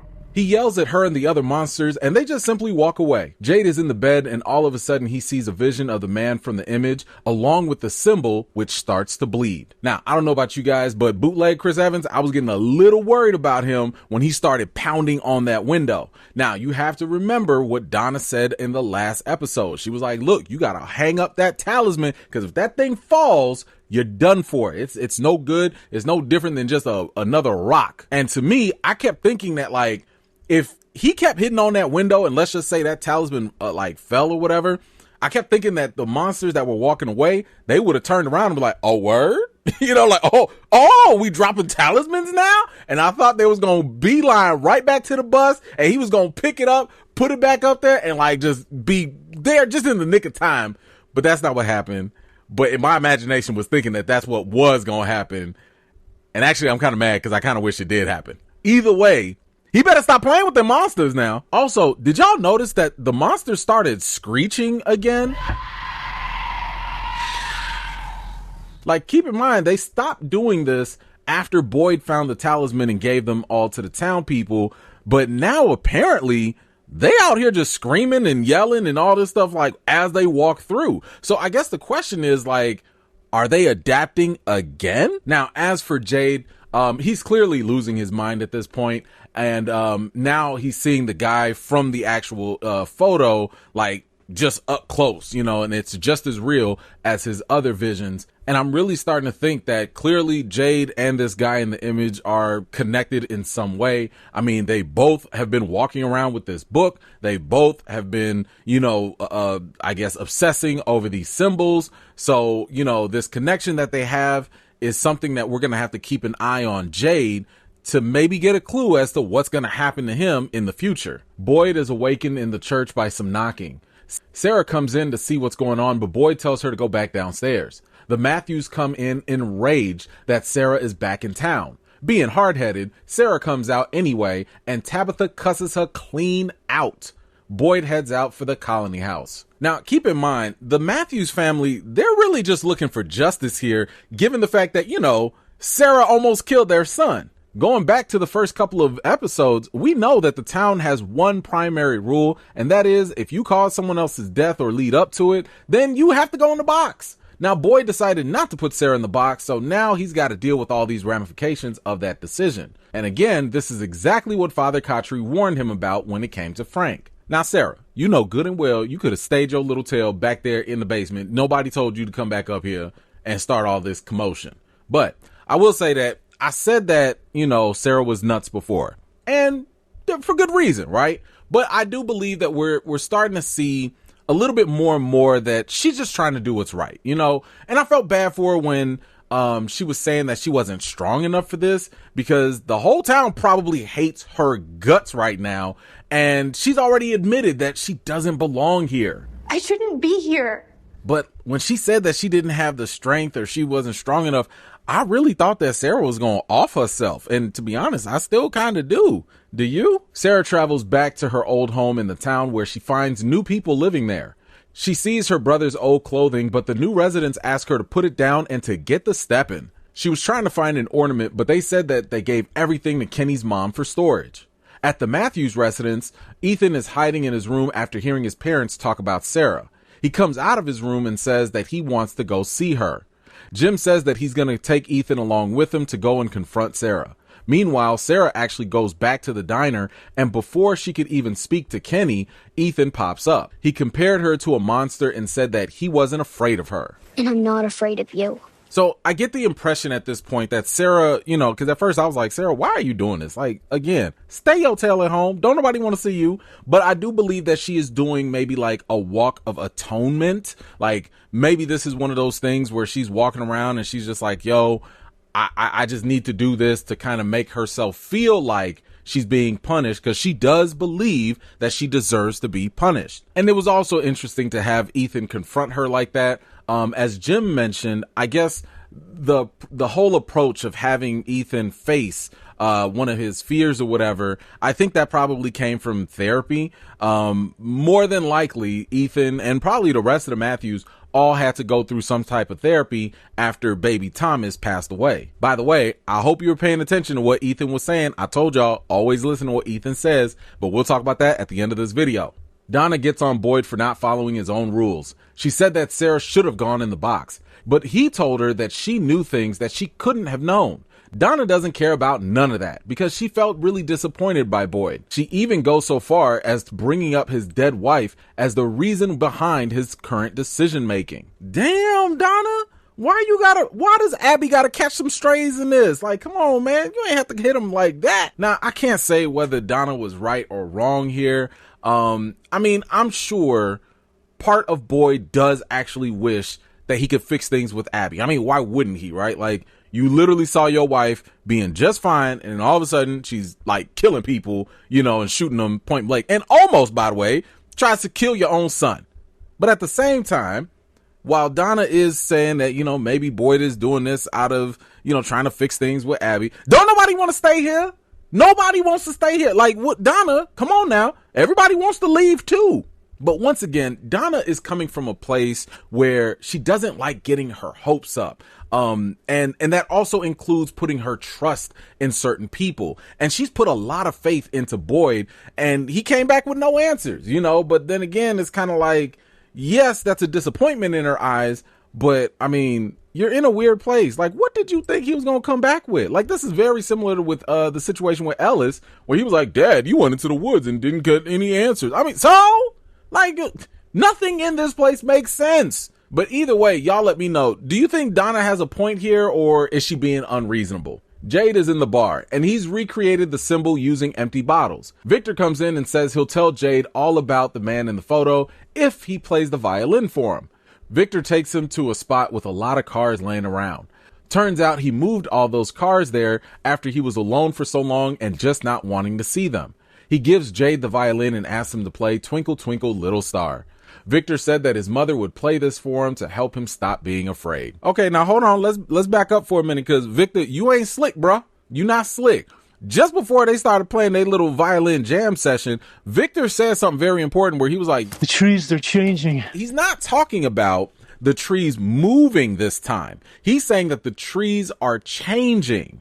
Now, keep in mind, we don't know exactly how long or, you know, like the day that Victor got there or whatever, but we do know that he's been there long enough to recognize when certain patterns change. Now, from what I can tell, it looks like maybe the leaves are changing, maybe the season is changing a little bit. I don't know if they're falling or maybe turning colors, but either way, it's an odd thing for Victor. And I also think that that means that this change in the environment indicates that some new phenomenon is going on. Let's not forget that, just like the boy in white said, this place can like think or feel or whatever. So if the place is changing, then I think that also means people's circumstances might also change. So let's just kind of keep all of that in mind for the time being. Elgin walks into the church and finds Sarah sitting there. He said that he used to go every weekend to go see his grandmother. Sarah said that her and her brother would collect ceramic ornaments. Nathan actually kept one of them and brought one to town.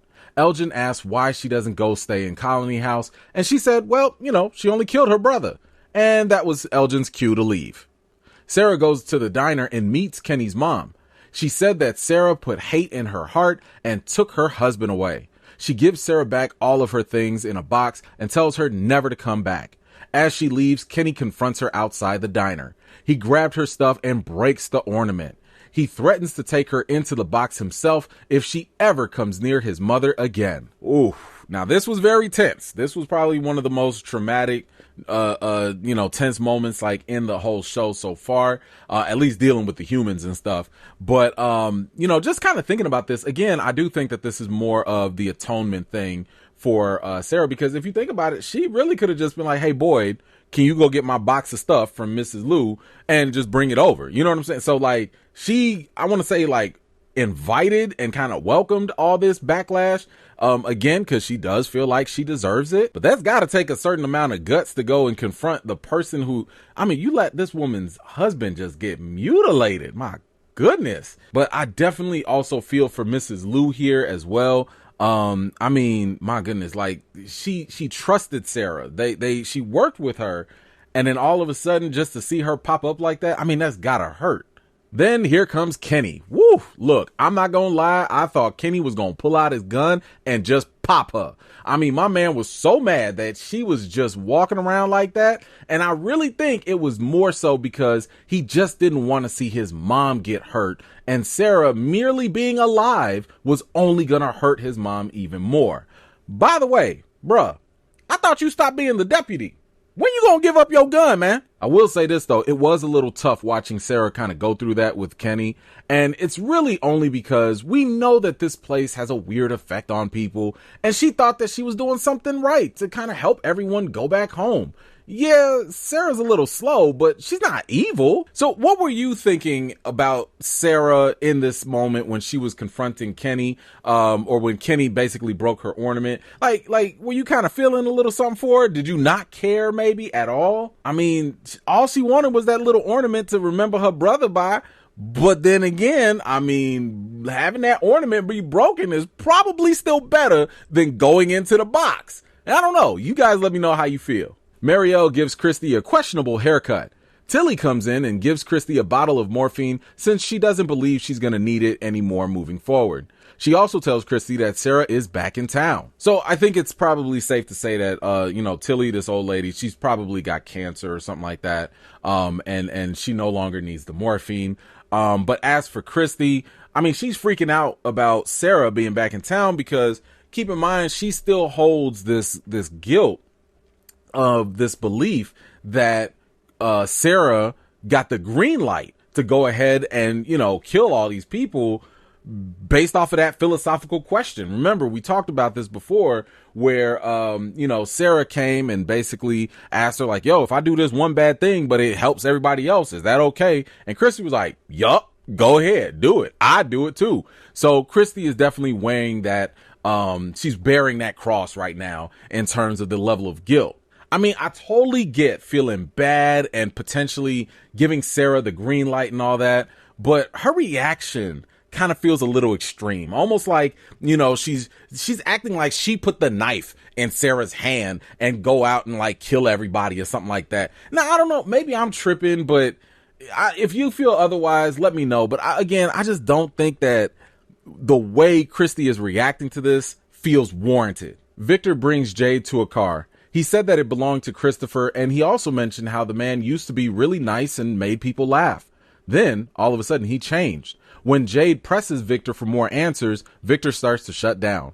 He tells Jade that everyone died. Christopher saw the symbol and everything changed after that.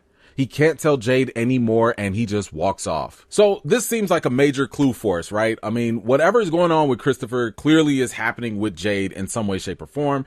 Victor lets us know that, Christopher was a nice guy. And then all of a sudden, after seeing them symbols, everything changed. So it does kind of make me wonder, like, does Christopher become possessed or something? Because the first thing that kind of came to my mind was Abby, and we didn't really see whether or not Abby was possessed, but at the same time, Abby was acting very out of character, and we also know that this place can really have weird effects on people. Not to mention, Victor literally goes on to say, there are bad things here.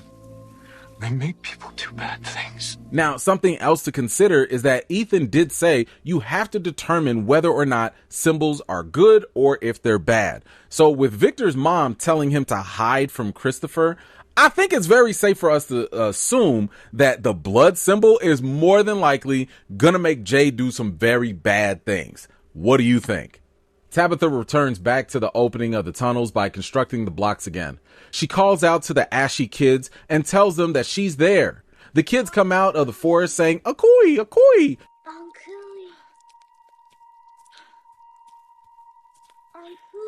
and start touching her. Jade runs in and sees her trembling. Okay, so it seems like Tabitha is becoming a little bit more open to the idea of communicating with these ashy little kids. But, the McCooey hands or whatever, she wasn't ready for that. Now, first we had two little kids standing there and they was looking all awkward or whatever. And now they brought a whole gang along with them. So I don't really get the impression that these kids are bad. They probably need Tabitha's help or something, as I said before, it's very possible that they might be trapped in a similar way that the boy in white could also be trapped there. Now, the other thing to kind of consider here is Tabitha started having a nosebleed. Now, not sure exactly what that means, but I feel like this is kind of a new phenomenon, like a new bodily reaction to being in this place. I mean, we've seen Jade and Sarah have really vivid visions. We've seen Elgin, Ethan, and Sarah have like seizures and stuff, but no one has had like a nosebleed. So I'm just kind of thinking that when it comes to a nosebleed, does this have something to do with her brain? Like, are these visions like affecting these people's brains in some way?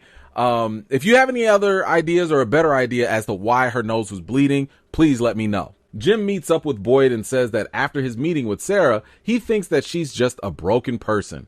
Jim suspects that whoever is controlling things may just want to push people to the edge. He also told Boyd about the voice he heard on the radio.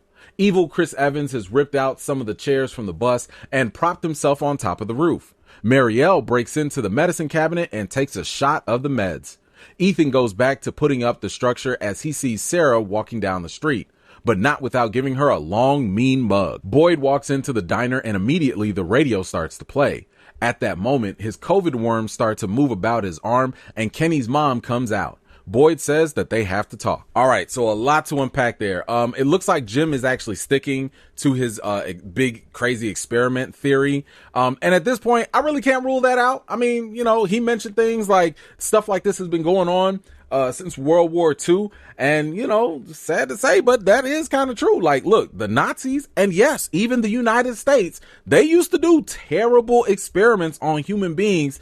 And a lot of times, it'd be to just see how people would react. I mean, maybe this is all one big continuation of that. I know a lot of people have been kind of holding on to maybe this is one big simulation, a simulation theory that people have been thinking about. And maybe I'm not ruling it out. It's just for me, every single time I come close to a certain theory about what's going on overall, something else comes into the mix. I mean, you can sit here and talk about simulation. Listen, I'm sitting here thinking like, maybe it's ghosts. Maybe it's aliens. Maybe it's something supernatural. I don't know. Maybe it's all the Matrix. I don't know. I feel like there's enough evidence to push either one. Now, I have absolutely no idea why bootleg Chris Evans wants to get on top of the bus and have a front row seat for all the monsters that come out at night. Like, bro, didn't you just get scared in the very beginning of the episode? Like, you didn't learn yet? Come on, man. This ain't that hard now. You've seen the dead bodies. You hear these things screeching like that. You literally are sleeping on a bus where you see these things walk around at night. Like, what more do you need? I know he hard-headed, but come on now. Then we have Marielle. It clearly looks like she might be a problem, or she has a problem. She's obviously a drug addict. And this kind of gives me similar vibes to what was going on with Frank in season 1. Now, I've told y'all this before, but addiction can obviously be a problem, especially in this town, and it can lead to a lot of bad decision making, right?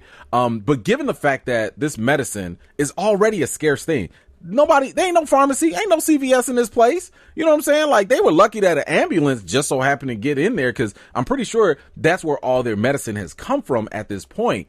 But, you can't just go around having a drug addict taking up the drugs when y'all got monsters literally killing people almost every other day, people dying, anything that happens to anyone at this point, you need those medicines to be available at some point. So, that drug addiction is going to be a problem, and it's probably going to, affect the town in a bad way. Now, I do want to mention this one thing. I don't know why I found this so funny. And maybe it just goes, shout out to the actor or whatever. But when Ethan saw, Sarah walking down the street and he gave her that mean mug, I laughed so hard. His little face got so tight. I just thought it was kind of funny that he was looking at her so mean. Because at first I was like, well, you confronted her. I thought he also forgave her. I thought he moved on. Clearly, Ethan don't forget. Clearly, Ethan don't care. Ethan is mad at her and he ain't letting up. Lastly, when it comes to Boyd, we noticed that he entered the diner and then boom, all of a sudden the radio started playing. And then of course his worms started to get activated and all that. Now, I don't know if anyone has solved what's been going on with the radio or not, but I do recall back in season 1, episode 5, after Boyd visited his wife's grave, the very same song that he was listening to when they were about to enter the town, and there was a song about a boat, that started to play on the radio in the diner, and he saw that as a sign. Now, as for the song itself that was playing, it was by Roy Orbison, I think his name is, and the song was called In Dreams. Now, we already have people having visions and stuff like that, but maybe this could be some foreshadowing that something else could be going on with people's dreams. I don't know. Anyway, as for the lyrics to the song, that kind of stuck out to me. The lyrics kind of went like this. A candy-colored clown they call the Sandman tiptoes to my room every night just to sprinkle stardust and to whisper, go to sleep, everything is all right. Now, the reason why this kind of stuck out to me in my head was kind of like, this felt like something that we had already seen, and I couldn't put my finger on it until I rewatched the episode, and it was basically a drawing in the very opening title sequence where you actually see some of the monsters creeping into someone's room, and, the whole line about, go to sleep, everything is going to be all right. That sounded like something that the monsters would say, right? But I'm sitting here thinking about the worms that are in Boyd's arm. I'm wondering, could this be a warning of some sort? Because if I'm not mistaken, I remember the worms started activating. What was it, when he was with Martin, and then like all of a sudden Martin was like, oh my God, they're coming. So I'm wondering, could the Sandman, could that be like the next threat that's coming? I don't know. You let me know what you think. Boyd tries to talk to Mrs. Liu about his decision in keeping Sarah in town. That is, until Kenny came in. Boyd leaves and goes back to the church. He finds it empty, and all of a sudden he starts to hear the very same music box that he heard playing when he initially met Martin.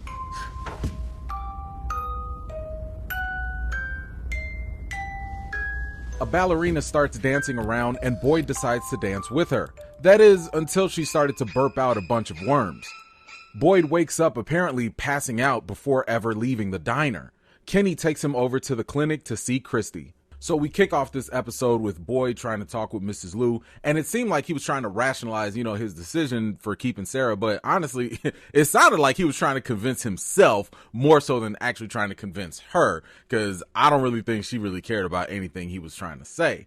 Now, as for that ballerina, clearly Boyd is suffering from more intense visions, and it's almost like what Jade has been going through with his visions. Now, this episode is called Pas de deux, which is French for step for two. And I think that's kind of what we saw when Boyd was dancing with the ballerina. Now, as for her worm breath, I'm not really sure what that could mean, but I do wonder, given what happens later in this episode, if it's a sign that maybe the worms were fighting against the visions. Or maybe it means the more obvious thing, which is the ballerina is just bad news. So y'all let me know, what you think about her worm breath? Back at the colony house, Ellis, Fatima, and Donna are collecting what's left for their food rations. Donna says to tell the others that they're just going to be going under a new system until they can manage. Now, just to kind of keep this in mind, that after the big storm that happened at the end of season 1, this place, this town, whatever this environment is, it just so happened to take out a lot of their crops and their food. So this is really putting the residents in the town in a very tough position. Christy finds a folder in Marielle's bag. Turns out that she wasn't actually going to go see her family, but rather she was going to go to rehab. Christy goes into the medicine cabinet to check on the supplies and hide some of them away from Marielle. Okay, so Marielle obviously lied to Christy. I believe she said she was going to go see her aunt or something like that. But when she was on the bus, she was actually going to go to rehab for her drug addiction. Now, I think that this adds maybe like another notch to the theory that's been going on about like the people who have been coming into this town. And it seems like they're coming into this town with one of two things happening. And maybe this is a pattern of some sort. And please, anyone correct me if I'm wrong here. But some people are entering the town based off of some sort of traumatic event, or they have some sort of drama or something going on. So maybe like Father Khatri was near suicide. The Matthews, they had like this divorce after the death of their baby Thomas, or something like that. Something really traumatic was, the precursor before they actually ended up in the town. Or on the flip side, there were people that were going to start a new phase of their life. So you had people like Boyd, who was retiring, and he was going to start a new chapter. Or the bus driver, she just wanted to go on vacation. Or Jade, even, who just sold his company for all this money, and he was going to start a new chapter in his life. So it seems like, Marielle is kind of more, probably more on the dramatic side of that. But what that means, I'm not really sure, but I'm guessing it's something we have to kind of keep in mind, that the stories behind these people and what, again, where they came from, not just literally, but also figuratively, could play into why this show is called From and what the whole deal is behind everything going on. Boyd is walking back with Kenny to the clinic. He tells Kenny about the pain in his arm and the worms he feels. He starts to hear the music box again, though. He sees it playing on a rock, and the ballerina comes out of the cellar. The vision stops and they both head off to the clinic. Okay, so the ballerina and all that stuff is something clearly that's going to be repetitive, but I want you to pay attention to what happened in this scene, which was Boyd had told Kenny that he also noticed that the leaves were changing here. Leaves changing colors, falling off the trees. Never seen that before. Now, obviously, this place, this town, whatever, it has a mind of its own, or maybe it's being controlled by somebody else. We don't really know. But I believe, if I'm not mistaken, Boyd has been here for about a year. And Victor has been here even longer than him, right? So for both of them to notice now that the leaves are changing or that the trees are changing, I do believe it carries some level of significance. The trees, they're changing. To me, it's more interesting that Victor noticed this because, keep in mind, he's been around when the first massacre happened. So for the leaves to be changing and for that to be something new for Victor, whatever this changing of the trees is, it's going to be something that even Victor has never experienced. So what kind of gets my mind going here is the fact that the trees changing for Victor is very significant. He was here when the first massacre happened, and apparently the trees have never changed since that time. So for them to now be changing and for it to be new, not only to Boyd, but also to Victor, I get the impression that clearly this might not be something that they can anticipate. There is no pattern for this. But at the same time, I also don't think it's going to be something good. You let me know what you think about these changing trees. Boyd is in the clinic and he finally tells Christy about Martin causing his arm wound. He asks Christy to promise him to end things if they go out of control. Kenny is concerned about Boyd because his own father showed similar signs with his dementia.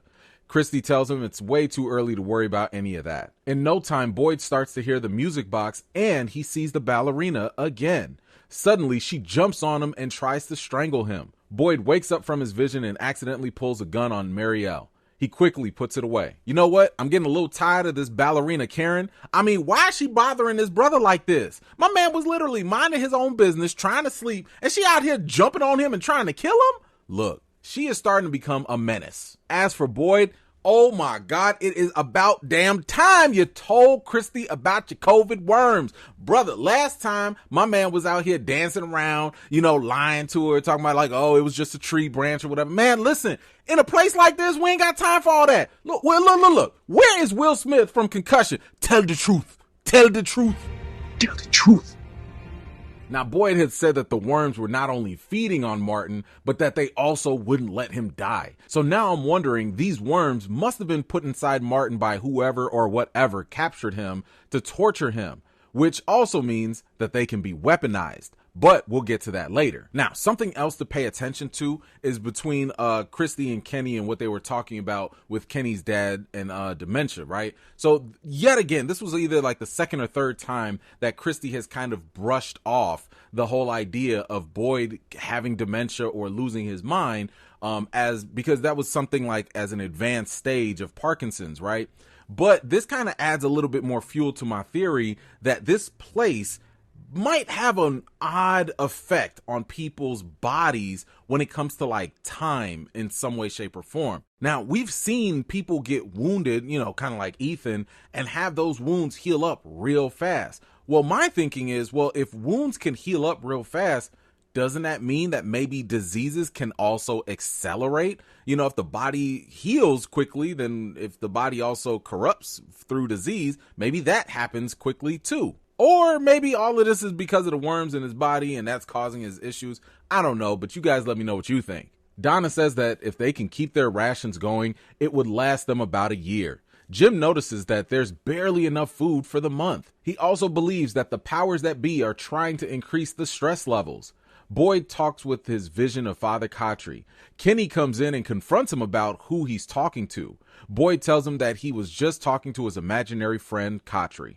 This is exactly the type of energy I need from everyone. My man Boyd was like, yeah, I'm talking to my dead friend. Yeah, I got some COVID worms in my arm. Yeah, I'm scared. I don't care. Man, I love it. Thank you, Boyd. This is what I'm talking about. Look, if more people would just snap off like this, we might mess around and get some answers in this place. Now, as for Donna and Jim, she's concerned obviously about the rations, but Jim is starting to notice that, you know, this might be adding a little bit to his theory that this is all one big experiment, you know, and he thinks that by limiting the food, that's going to kind of like introduce chaos amongst the people in the town. And I mean, it's kind of true, right? Like Donna was kind of saying like, yo, we don't want people to freak out. So that's why she's kind of like, you know, minimizing the effects of all this, because she doesn't want people to panic. So it is possible that whoever's watching them at this point could just be watching to see how they're going to react now that they don't have any food, you know, or that the food is shortened. Now, my question for you all is, do you believe in Jim's theory that this is all one big experiment? Ellis and Fatima are arguing about him not telling people about Sarah. There's a disturbance downstairs, though. Gail is accusing Elgin of stealing food and says that the bus people have got to go. During the argument, he stabs Ellis with a knife. Oh, God. Oh, I'm sorry. Fatima says that they need to go to the clinic. However, it's dark outside. Elgin rushes out of the house for the van. Two librarian-looking monsters approach him, apparently asking him for his library card. More monsters start to show up, and he pulls the van right up to the house. They manage to get Ellis inside, and they narrowly escape and make way for the clinic. First of all, if you are enjoying this video, please go ahead and hit the subscribe button and turn on those notifications so you don't miss out the next time I make a video. It really would help out my channel. Now, okay, this is where we starting to get into it. Ooh, this is starting to get heated. Now, like, I don't know if y'all noticed, but you could hear the monsters shrieking as they were like driving throughout the woods or whatever. And again, I feel like this is kind of a change of pace because the monsters, they stopped doing all the screeching and screaming back when Boyd had the talisman. So now it's kind of like, well, why y'all doing this? Why y'all picking this up again? But man, I don't know about y'all. When Elgin was driving and all that, I thought they was going to crash. I thought they was going to crash. I thought that, you know, every time the camera kept showing the front of the car or whatever, I thought they was going to crash and the monsters were going to like have to walk after them on foot or something. But I gotta tell you, I love the tension that was going on right here. And I want y'all to think about this because y'all probably didn't consider this. There was no talisman in the van. And I need y'all to understand that if they had brought one with them, they would have been fine.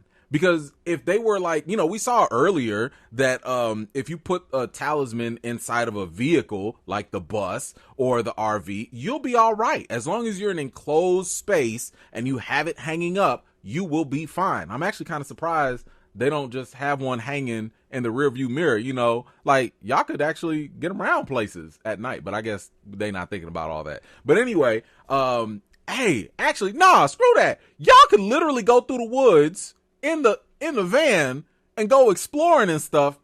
They not thinking about that anyway. But the fact that they did not have a talisman in the van only added more tension. And if you think about the fact that the monsters were right there on the windows, okay, they were right there. So if they could do that to Frank, I don't think it's going to be that hard to believe that they could just cut through the van and get everyone. So this was basically a really, really close call. Elgin, Ellis, and Fatima finally reached the clinic. Ellis is now having trouble breathing. Fatima is starting to stress out and Boyd calms her down. Christy says that he lost a lot of blood and he needs a blood transfusion. Boyd is concerned because as the only compatible blood type, he doesn't want to give Ellis his COVID worms. Kenny pulls out a gun on Boyd and tells him, you better let Christy work. Boyd's arm starts to hurt, and now everyone can see the worms. Kenny volunteers to take the worms himself. Boyd rejects him and says that there's a nightmare going on inside him and that passing it on to him would be dangerous. And that's when the light bulb goes off for Boyd. He goes outside and calls out for the monsters to come and get him. All of a sudden, Jokerface shows up along with a bunch of other monsters. Boyd cuts his hand and slices Joker's throat. He puts his hand on the open wound. Jokerface seems amused until he starts to freak out and writhe in pain. The other monsters circle his body and walk away. Boyd starts the transfusion for Ellis. Yo! Okay, now that was intense. I did not see that coming. That was a hell of a gamble for Boyd to take, okay? Especially to deal with multiple monsters around him like that. I mean, look, they could have taken him at any point. Luckily, they like to play with their food, so they didn't like just jump at him like that. But I'm a little mad. I'm a little mad that they had to go kill Jokerface. Like, I liked him, man. Why y'all gotta kill Smiles like that? My man was on the posters and everything. And he was literally the most terrifying out of all the monsters. I mean, yeah, you got Granny out there and all them other, I don't care. Joker Face was the one, he was the real problem. Okay. He was the one face that I was just like, bro, like, don't ever smile at me even in real life. I just don't. But my goodness, that was absolutely amazing. I loved it. And it appears now that these worms are toxic to the monsters. Now, this was truly a game changer, right? I mean, if you look back at the older episodes, we saw that, like, the monsters, it doesn't matter if you shoot them, it doesn't matter if you cut them, you know, they're not going to fall. They don't even feel that, apparently. But clearly they missed their vaccination shots to get COVID worms, and now they can definitely be affected in some way. Is this going to kill them? We don't really know yet. It looks like it killed them, but I guess we still got to wait and see what happens. Now, the other thing that I found pretty interesting was the reaction of the monsters to, you know, what happened with Joker Face. Like, they were real casual about it, but what was interesting here was how they were able to just completely ignore Boyd. Think about it. These things literally come out at night, every night, just to kill people. They finally got one cornered, and they were just like, get out the way. What's going on over there? So I thought that was interesting because it gives the impression that, one, they've never been killed or wounded or whatever before.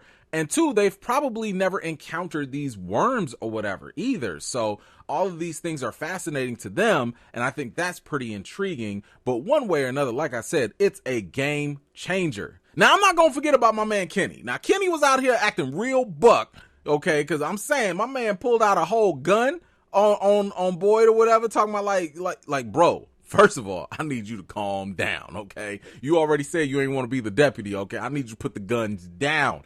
But I will give Kenny some props for at least volunteering himself to take those worms on. Yeah, it was crazy, but at the same time, it kind of was one of the most logical options, you know, at that time. Obviously counter to Boyd's even more crazy, risky move, but it definitely was a safe move in comparison. But y'all let me know, what did you think about this whole scene overall? Were you on the edge of your seat like I was? Let me know. Donna and Ethan store some food in the basement. He was worried about the house falling down like at his previous house.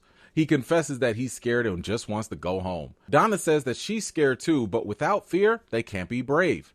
The transfusion is complete and Ellis can breathe again. Fatima is stressing out and asks Christy for a pregnancy test. Kenny says that he should have listened and trusted Boyd. They look out at the body of Joker Face. Boyd says they'll find out what happens with its body soon enough. We'll find out soon enough. Whoa, so could Fatima actually be pregnant? Oh, now here's the thing. It's not a shocker that obviously her and Ellis been knocking boots or whatever, but I'm more concerned, and I'm kind of thinking more about what could this mean if she is pregnant, right? And more importantly, not just the fact that she could be pregnant, but what would it mean in actually having a baby in this place? Keep this in mind. When people arrive into this town, it starts to affect them in different ways. You see Jade tripping out. What does it mean? I don't know. What the f*** do you know? You see people like Ethan or Sarah having seizures, or Elgin as well. So, like, you're having all these different things with crazy dreams, visions, and seizures. But what happens if you're, like, straight up born here? Like, do you have a new and different, maybe even a closer connection to this place? Because to my knowledge, I don't think we've actually dealt with someone that was pregnant or that has on the verge of having a child here. Now, moving on, we got to figure out, I got questions. What is going on with Joker Face's body? I mean, is it dead? Is it just sleep? Is it just going, I'm really wondering what is going to happen, and I'm pretty sure they're going to answer this in the next episode. But I want to see, like, do the monsters burn up when the sun rises?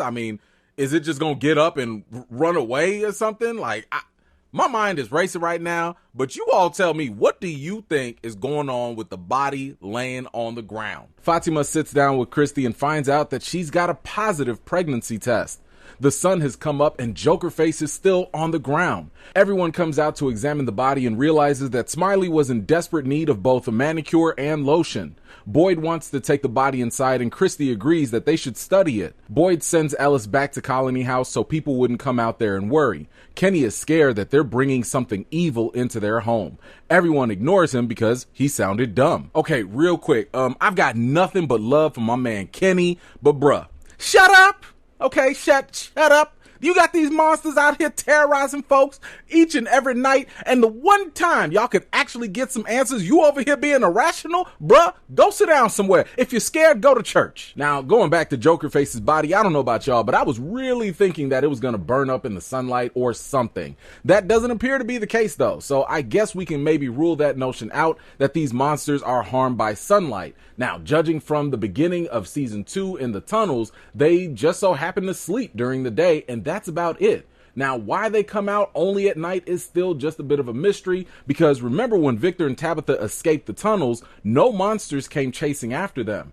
Anyway, we've got to see what happens during this autopsy, because maybe we'll finally get some answers. Okay, let's back up a little bit and talk about Fatima and her pregnancy. So it is confirmed that she is pregnant, but like, what does that actually mean in a place like this? We don't really know, but I do think that her pregnancy is going to be somewhat of a unique situation, right? You know, the one thing I'm going to pay attention to is the actual pregnancy itself, because I shared with you all my theory before that I think this place, this town, has a weird effect on people's bodies. So for example, we saw Ethan after he got impaled, you know, in his leg, he healed up really fast. Then you also have Boyd on the flip side of that, where he has, you know, Parkinson's potentially, and it seems to be accelerating at a quicker rate. So my guess here is that Fatima's pregnancy, maybe it accelerates, maybe it goes quicker, maybe the baby grows, maybe she's not going to be pregnant for 9 months, maybe she'll only be pregnant for 3 months.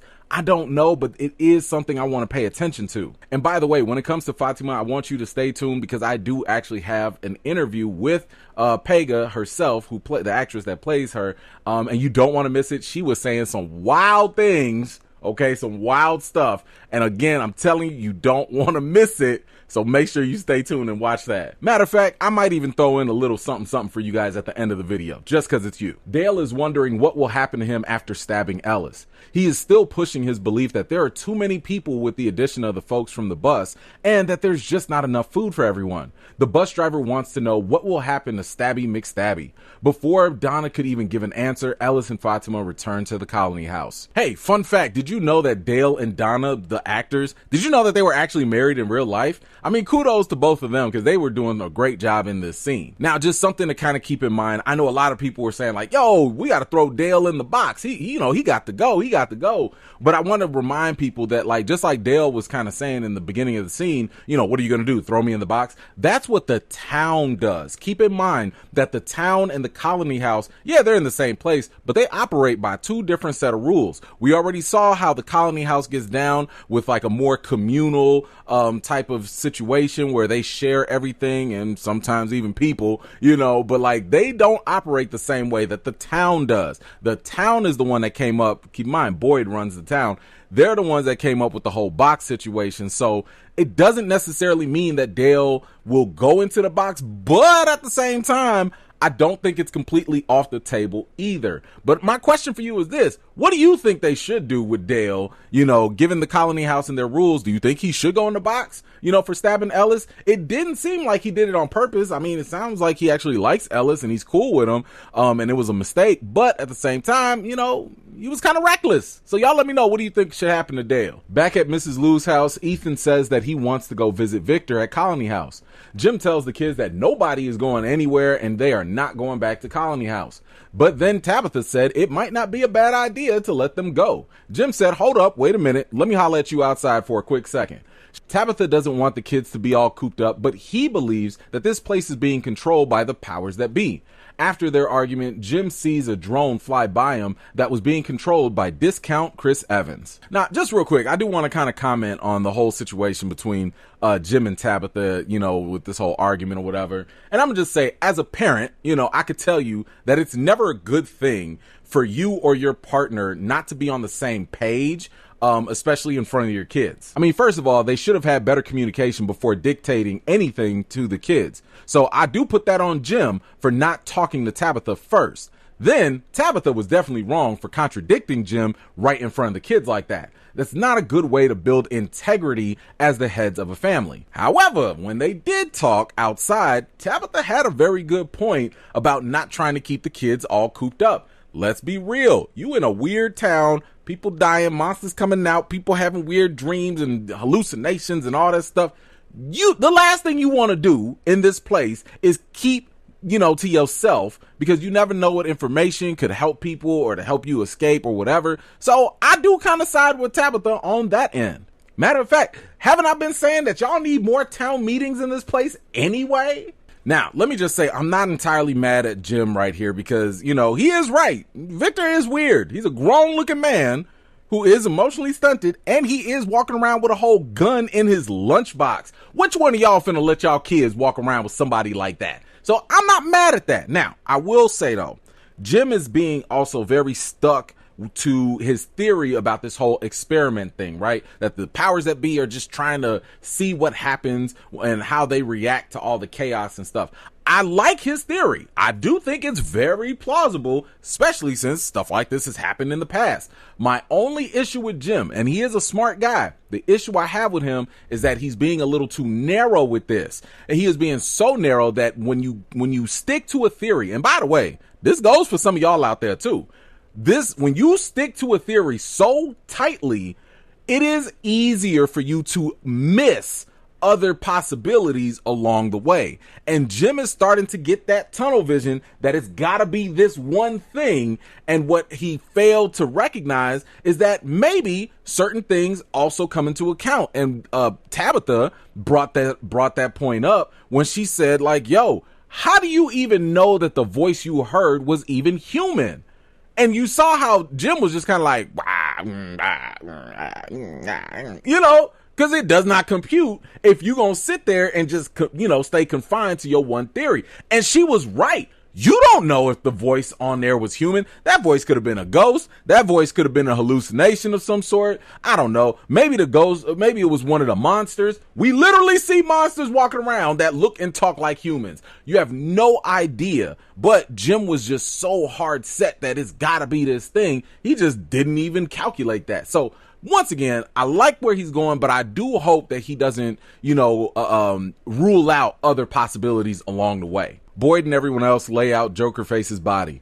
Kenny is still resistant to the idea of examining the body and asks what happened to the COVID worms that Boyd put into it. Marielle starts to throw up due to her withdrawal. Christy told Boyd that Marielle's been sober for a year. However, after Christy's disappearance, she ended up relapsing. All right, so first of all, y'all didn't need to do all them close-ups on Smiley's face like that. I did not appreciate it. It was not needed. We know what he looked like. You don't have to show me that face like that. So I don't like that. But look, I do think that Kenny was right. What did happen to the COVID worms? Because we sitting here with this dead body and I don't see no worms. Ain't nothing moving around. Something is off about that. And the other thing is, do you really want to examine that up close? Yeah, I don't see no face mask. Y'all got some little, kitchen gloves on, but I don't see nothing else covering your face. You don't know what could happen, what bacteria flying or whatever, but whatever. Okay, we'll see. Jim meets up with discount Chris Evans. He tells him that the drone was a gift for his nephew. Jim asks him about how much weight could his drone carry, and he wants him to follow him a little bit out of town. Chris Not Evans called out stranger danger, but ended up going anyway when Jim told him that the drone might be a way to get them back home.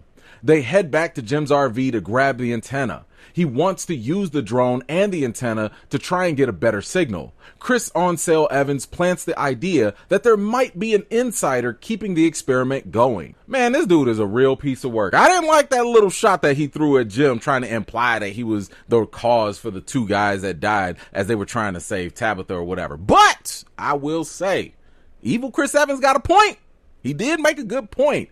It is entirely possible that one or more of the townspeople could be traitors, right? We don't know. Or they could be inside people or something like that. I mean, if you were running an experiment, you would need someone or something to keep everything or everyone in line. I mean, there has to be, usually in a science experiment, there has to be a control. There has to be something that keeps the experiment going in the direction that you're trying to, pursue. So I've got some thoughts on who the insider, traitor, or traitors could be, but I'm going to put that in a separate video. That's going to be something else that we have to talk about. In the meantime, who do you think the traitors or insiders could be? Let me know what you think. Victor is checking for the movement of the trees. Ethan shows up, but Victor shoos him away. He said that he wanted to protect Ethan by having him stay away from him. Feeling bad, he ends up inviting Ethan to come help him measure the trees anyway. Victor mentions that the trees are losing their leaves. Ethan says that this happens every year, but Victor said, nah, not in this place. Victor also goes on to say that when things change, it's not a good thing. So I think it's pretty obvious that Victor has gone through some traumatic stuff while he's been in this town. Not only has he lost family, with his mom or whatever, but he's probably also lost a lot of friends along the way as well during probably whatever that massacre was that happened a long time ago, back when he was younger. So even though he's telling Ethan to stay away, because bad things happen to his friends, I really think that Victor is just trying to protect himself from suffering more trauma by, having another loss. But once again, Victor is drawing attention to something that has repeatedly been brought up, and that this place is changing. The leaves are falling, and that hasn't happened before. Like I said last time, anything that's new to Victor should be a major red flag for us, the audience. So we know Victor's been here the longest, so if something new or different out of the ordinary happens, we have to pay certain attention, special attention to that for what might come of that. So far, it doesn't seem like it's going to be anything good. Tabitha goes into the bar and finds Jade working on a new way to distill the liquor. She wants to know why he wasn't surprised when he found her in the woods screaming after seeing those dusty kids in the woods. He tells her that he was attacked by an angry Civil War soldier. He told her that she has to help him get more answers. He then tells her about Christopher, and she tells him about the ashy kids that were asking her for lotion. She thought she was being punished for the death of Thomas. As she was about to leave, she sees the symbol right there. She told Jade that she saw it in the walls of the tunnels. Oh my God, finally, we got people talking about their hallucinations. I've been waiting for this. I needed y'all to do this since season 1, but okay, we're here now. It's about dang on time. I am also not a fan of Jade over here delaying our answers. Okay, you finally got the two people that need to talk, and then you over here want to take a break so you can distill some liquor. Bruh, stop the liquor, get to talking. But like I said, this meetup is what I'm really going to be paying attention to. Jade and Tabitha are both having really strong hallucinations that make them maybe connect in some type of way. Now, I haven't finished it yet, but in one of my breakdowns for the last episodes of season 1, I will be pointing out to you guys how these two are definitely connected in a way that you might have missed. So make sure you go watch those season 1 breakdowns, even if you've already binged the season. Now, something else I wanted to kind of point out to y'all real quick, and y'all let me know if you thought the same or if this kind of crossed your mind. I thought it was kind of interesting that Jade changed his clothes, and he didn't just change his clothes like in any other way. He kind of sort of put on similar colors that Tom had. Tom was the other bartender that unfortunately died, but he was the guy that was there before. And it just kind of makes me wonder, there was a little theory that was going around, and that was does the town or the experiment, do people in the town have to play specific roles? I mean, there are people in this town that kind of sort of are similar or do similar things. For example, you got Frank. He was an alcoholic. But then all of a sudden, when Frank is dead, who comes into town? Marielle, another person that has an addiction problem. Now you have Tom and Jade, both seeming to fill out this bartender role. And I will say, I think that Donna and the bus driver, they might be kind of similar because they are both two strong female leaders who happen to be in the colony house. So this could be something interesting just to keep an eye on as the series progresses. Now, we do hear from Tabitha that yes, she did see the symbol, in the tunnels. And, this is obviously something that is piquing Jade's interest, but I want y'all not to forget something. Tabitha was not the only one who saw that symbol. You know who else saw it? Victor. But remember when Jade tried to show him the symbol and Victor tried to act as though he didn't recognize it? Well, that was clearly a lie. Victor has synced it, and that means that Victor is still still withholding information that could be helpful. So right now, I don't trust Victor at all. And I'm going to give y'all one little theory at the end of this video that might blow your mind, because I was just thinking about it as I was making this, and I want to share it with y'all to see if I could be right. Stay tuned. Christy begins to cut into the body, and immediately it starts to twitch.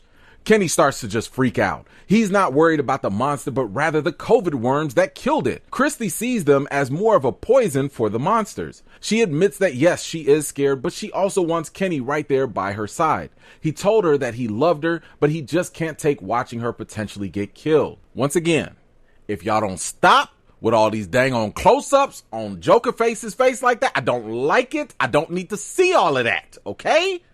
But let me just say, my man Kenny had a good point. You know, at first I thought he was tripping, but you know what? He made a good case. If it's one thing to be afraid of these monsters and all that, but it's another thing to be afraid of the thing that killed the monsters, because that's a whole different level right there. We have no idea how these worms work, except for the fact that they're bad enough to kill these monsters. Now, let me talk to Christy for a second, because let me not have to call the Backstreet Boys on you, because I'm gonna need you to stop playing games with my man's heart. Okay, you over here talking about we're in it together and all of that, but then you got a whole fiance that you bumped Kenny for. Like, nah, hey, if you into some kind of entanglement situation, then maybe that might change some things. Marielle wakes up and starts looking for Christy. She goes into the room and Joker Face's body is now missing. Boyd asks what's wrong, and they both see Joker Face walking towards them. Boyd yells at her to run and starts shooting at him. Just then she hears and sees the music box playing.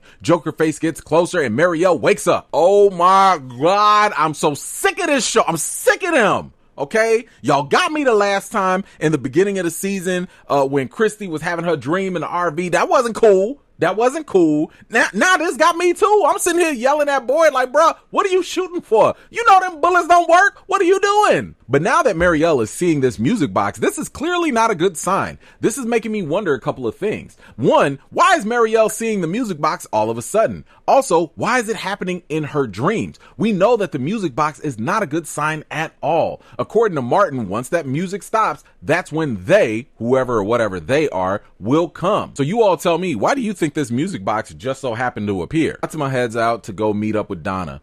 Donna's out there planting some plants, but she says that they keep on dying. But Fatima doesn't really care about all that, and she blurts out that she's pregnant. She also mentions that she was told that it was medically impossible for her to become pregnant.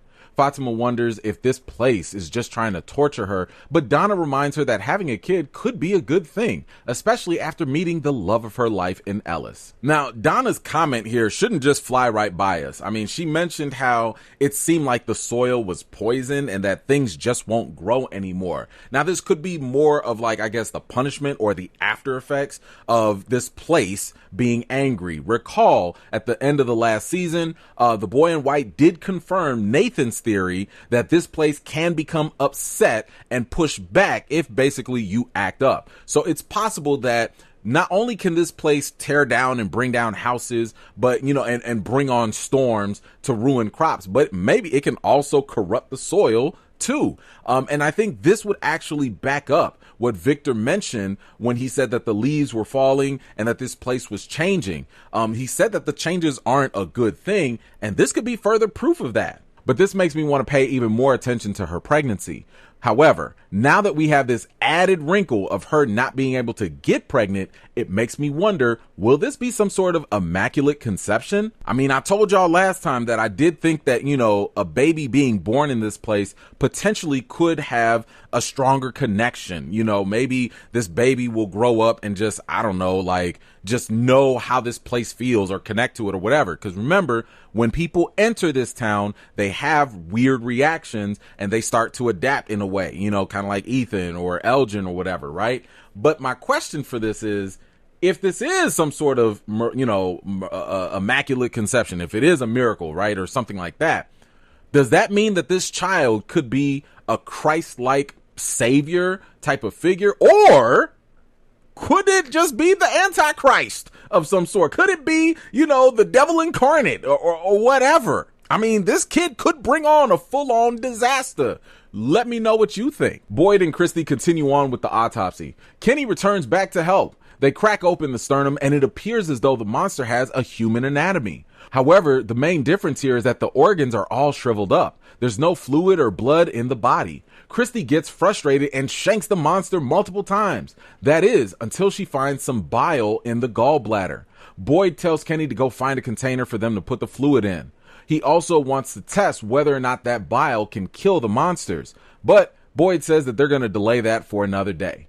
He then offers Kenny the badge to come back and watch his six, but Kenny just leaves him on scene. Oh my goodness. Okay, there is a lot to talk about. I guess love makes you do some crazy things. I mean, because Kenny is right there back at Christy's side. And I'm just gonna chalk that up. He just young and dumb. You know what I'm saying? Still got milk on his tongue. You know what I'm saying? Like, he just ain't, you still chasing this girl. She don't want you, bro. She already got the fiance. Come on now, stop it.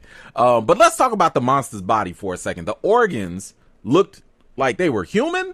Whoa. I mean, what could this mean? My mind is already racing with all these different possibilities. I mean, the first thing that popped in my mind was like, maybe they were turned into monsters and I don't know, they just kill people for fun. Then again, it also makes me think about the fact that we have no idea what the monsters actually do to people. Yes, we know that they torture people like that poor girl Kelly in the tree, but all we see is just the aftermath of them gutting their victims. I don't know about you, but initially I assumed that they were eating people, given all their sharp teeth and all, but now I have to wonder if it was maybe for a different reason.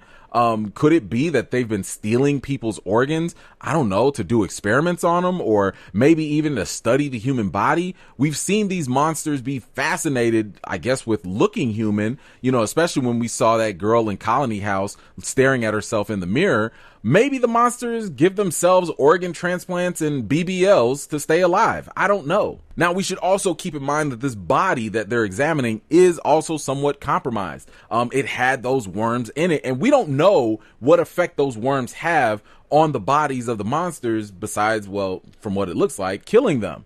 Maybe the worms dried out the body. Maybe it turned the organs into something different.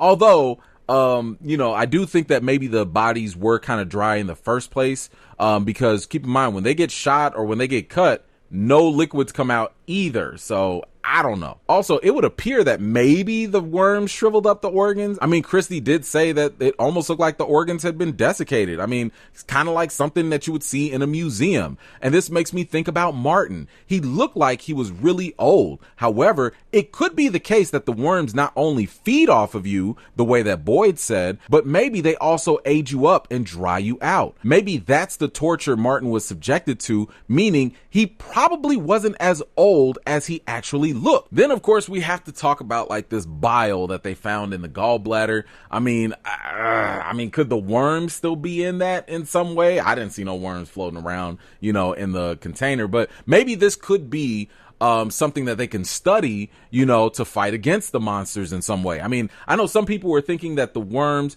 or even Boyd's blood might be useful in some way, but I don't think that's the case. I think that maybe the whole my blood is your blood thing, maybe that's some sort of magic that's going around this place or whatever. I do think that, by saying that, it seems like there's an automatic transfer that happens. I mean, keep in mind, the second Martin transferred his blood, he died. He was done. And, the other evidence that we have is that once Boyd gave, Joker Face his blood, he was able to give Ellis his blood. And guess what? We haven't seen any worms in, Boyd's arm. And it's not like Ellis is complaining of worms either. So I do think that whenever you transfer these worms, it's a clean transfer in itself. So hopefully this bile or whatever might be a legitimate way to fight against these monsters. So you all tell me, what do you make of this new discovery of the bile and all that? Like, do you think that this could be something that they can use, or is it just kind of like a waste? Let me know your thoughts in the comments down below. Elgin tells Julie about Boyd killing the monster. He said that there was something he was supposed to remember from his dream, but he just can't remember what it is. Julie gives him a little trick that she does, which is to take a bath and to lay in the tub. She said that it helps her relax and to kind of think about things. Elgin said that he doesn't take baths. Hold up, Elgin, but you do take showers, right? Fatima goes to Ellis and lets him know that she's got some news for him. Marielle tells Christy about her bad dream and the music box. Elgin decides to follow Julie's advice and finally takes a bath. He begins to relax and sees and hears the weird music box playing. He's suddenly pulled underwater by some creepy, ghoulish looking being. Whoa, okay, whoa. What the hell was that? So wait. So now Elgin can see the music box and hear it too? I mean, was he dreaming? Was this some sort of hallucination as well? I mean, we just saw Marielle saw it, but that was in her dream. But now Elgin is potentially seeing this as a vision or something. Either way, none of this is good. Okay, none of this is good that now more people are starting to see this music box. Now I like this pool setting or whatever because it kind of reminded me of Stranger Things, you know, back when Elle would sit in the tub or the tank or whatever, and just, you know, start to do her psychic stuff. But all I know is they all better talk about this. I don't want to hear nobody acting like, oh, I got a secret, you know, and I don't want to tell nobody about this music. But y'all better talk about it. Talk to everyone about it, period. Matter of fact, I'm gonna need them to make a whole new town rule. If it's weird, you talk about it with everyone. But what the hell was that was holding him down? It looked like some dead body that was wearing a Hawaiian shirt. Like, was that Vacation at Bernie's coming to get him or something? Like, I don't understand. So was this a dead body from someone in the town? Is it a warning? Is it a threat? I have no idea, but y'all let me know what the heck was that was on top of Elgin. Please let me know your thoughts in the comments down below. What's up, everybody? It's me, Eman from Eman's Movie Reviews. In case you haven't noticed, yes, I'm in a slightly different location, mainly because I'm out here doing some projects for y'all, but I could not leave y'all hanging because today we have got to talk about season 2, episode 8 of From. Last time we left off, Jokerface appears to actually be dead. Boyd is going to test some of that bile that he found just to see if it might kill the monsters, and Elgin finally decided to take a bath until some creepy ghoul tried to drown him.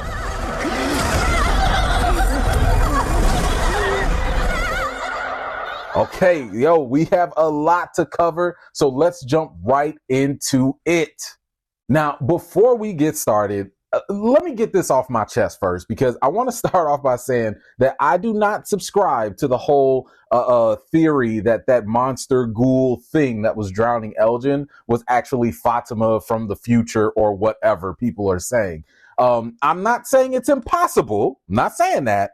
But at the same time, just because the shirt looks similar, it's not the same, it looks similar. And just because it has long black hair, that's not enough evidence for me to just believe that theory. Now, y'all can believe whatever you want, okay?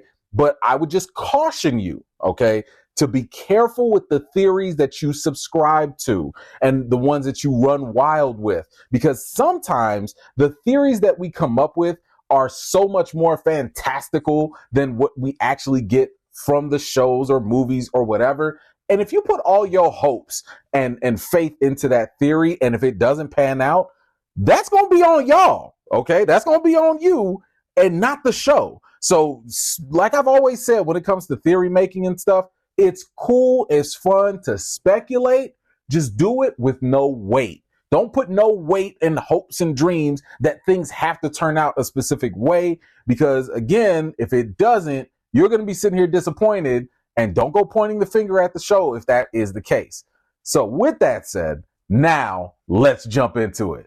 Kenny is talking with his mom until the phone rings. He picks it up and a strange voice is saying some sort of odd phrase. Kenny quickly hangs up. In the boiling pot that his mom was cooking, Kenny saw a bunch of cicadas flying out and one lands on his arm. Suddenly, the music box appears too. His mom wakes him up from his dream. He looks down and the marking from the bug is still on his arm. Okay. Well, this was very different. I mean, this almost seemed like some Nightmare on Elm Street type of stuff with Freddy Krueger or something. I mean, my man's dreaming and now he's finding marks on his body. Like, what? Okay. I mean, I know it was just a dream, but to have the phone ring in this already creepy place, that's already enough, in my opinion. Now, I imagine that this has never happened before, but this is very similar to when Jim overheard the voice over the radio. Could this be the same voice that's now talking to Kenny through his dreams? Now, let's kind of go over what this voice on the phone actually said. When Kenny was listening, the voice said, "They touch, they break, they steal. No one here is free. Here they come for 3 unless you stop the melody. Okay, so I'm not really sure of what to make of the first line that says, you know, the touch, break, and steal stuff. Maybe we'll learn more about that in the episodes coming up, I guess. Or if you guys have any ideas, please feel free to share them. But the part where it says, but no one here is free, well, I think that's just the town, right? Like, or maybe it's also the ashy kids that are also trapped here. So I guess that's what that's in reference to. And then the next line was, here they come for 3. My guess is that the they, or, you know, whatever the they is, I think it's the same they that Martin was warning Boyd about. Now, here's something interesting. Whoever they are, they come for 3, right? Now, as for that line, I went back to season 2, episode 2. And if you noticed in that scene, Martin was not alone. When Boyd was looking around, there were 2 other skeletons hanging there. So I'm guessing whoever these woke pronoun monsters are, they get 3 victims and torture them with COVID worms. So the last line says that, you know, unless you stop the melody, and the only melody I think that we've actually been hearing is the one from the music box. So the strange thing here is that Martin had said that when the song plays or when the music stops, that's when they come after you, or that's when they come for you. But this line and this odd phrasing from this mysterious voice says that, you know, unless you stop the melody, that's when, you know, they'll come or whatever. So I'm wondering, if you stop the music, does that mean the pronoun monster is not going to come? Or when the music stops, that is when they come? I'm getting a little confused, but I don't know. Y'all let me know what you think. Jim and Dollar Store Chris Evans put the drone and antenna out to the test. The drone doesn't get a chance to reach maximum height. Chris Evans Jr. insists that there must be an insider or that multiple people could be in on this sinister plot. He also suggests that Jim hasn't seen the murders of the monsters, so it could be possible that they were being killed in other ways. Jim brings up Sarah and her brother's death, but Bootleg Evans isn't hearing it and still plants more seeds of doubt. Okay, so here we go again with this insider theory, and some people I think missed where this all came from, but if you missed it from the last episode, it all came from Captain Not America when he was basically talking about an insider back then.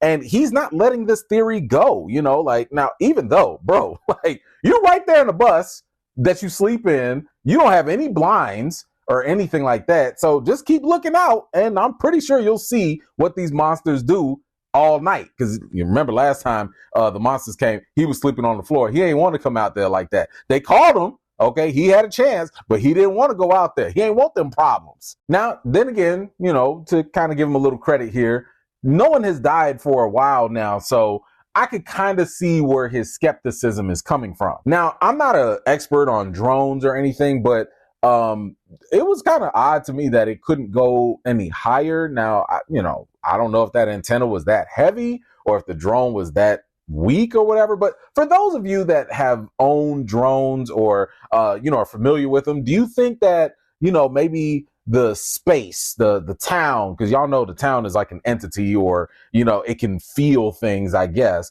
Do y'all think the town was kind of preventing the drone from going any higher? Or could it just be the fact that, it was just too weak? Let me know what you think. Now, going back to discount Chris Evans and his little theory or whatever, some things made a little sense, some not so much.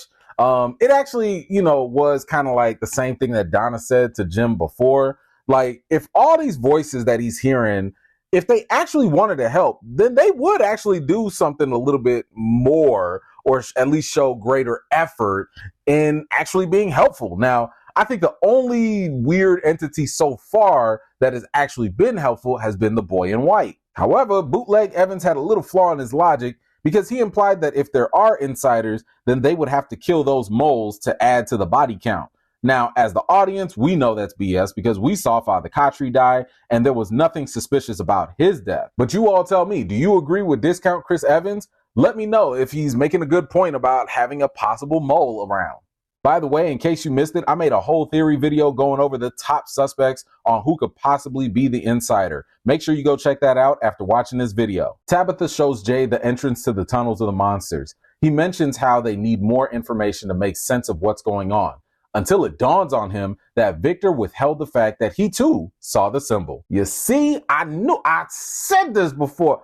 I brought this up last time. Victor has seen the symbol, and he just so happened to omit that information that he gave to Jade. Now, the question here is why? Let's say we don't trust Victor. Then maybe Victor is a mole, and he just kept that information to keep others in the dark. But let's say we do trust Victor. It's also possible that his past trauma just made him not want to talk about it, just like so many other things. He did tell Jade that when Christopher saw that symbol, he changed, not for the better. So it's possible that Victor just doesn't want to mess with the symbol at all. Now, Jade brought up the whole chaos theory thing, and he's right. These things are definitely connected in some way. But the problem is the fact that not enough people are coming together to actually talk about them. So again, as I've been saying for the longest time now, where are these town meetings?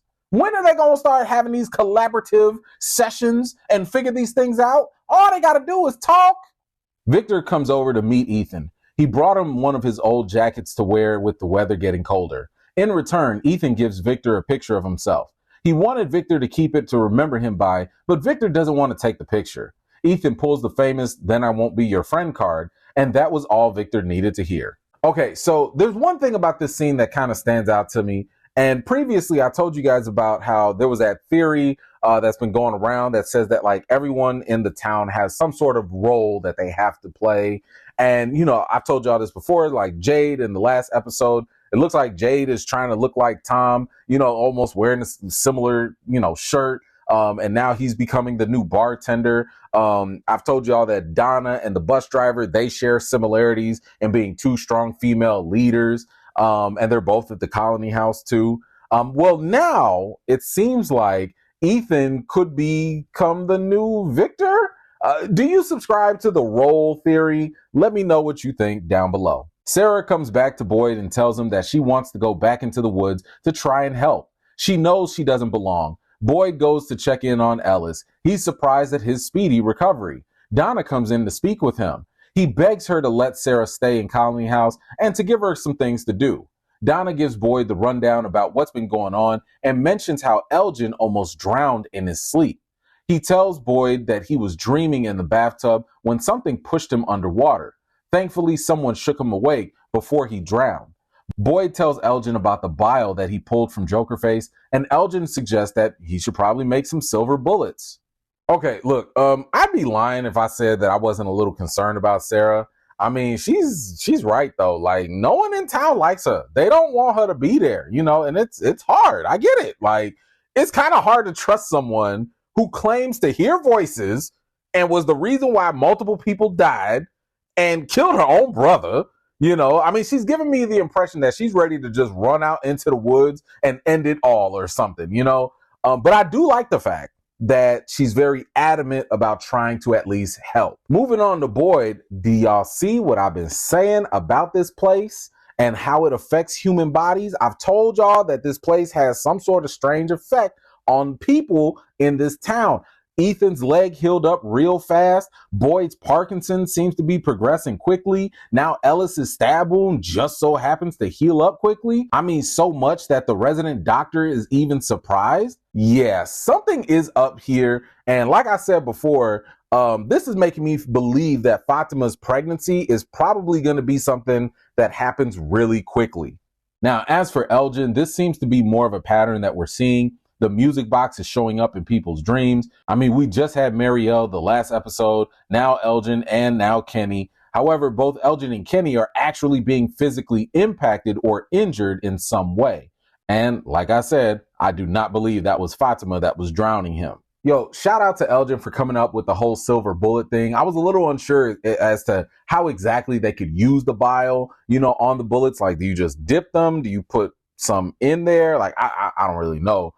Personally, I was thinking that they could go old school with it. Matter of fact, they have some playing darts that they have. I think it's in the bar. I'm like, man, y'all could have dipped them darts, you know what I'm saying? And just pop them like right there and see what happens.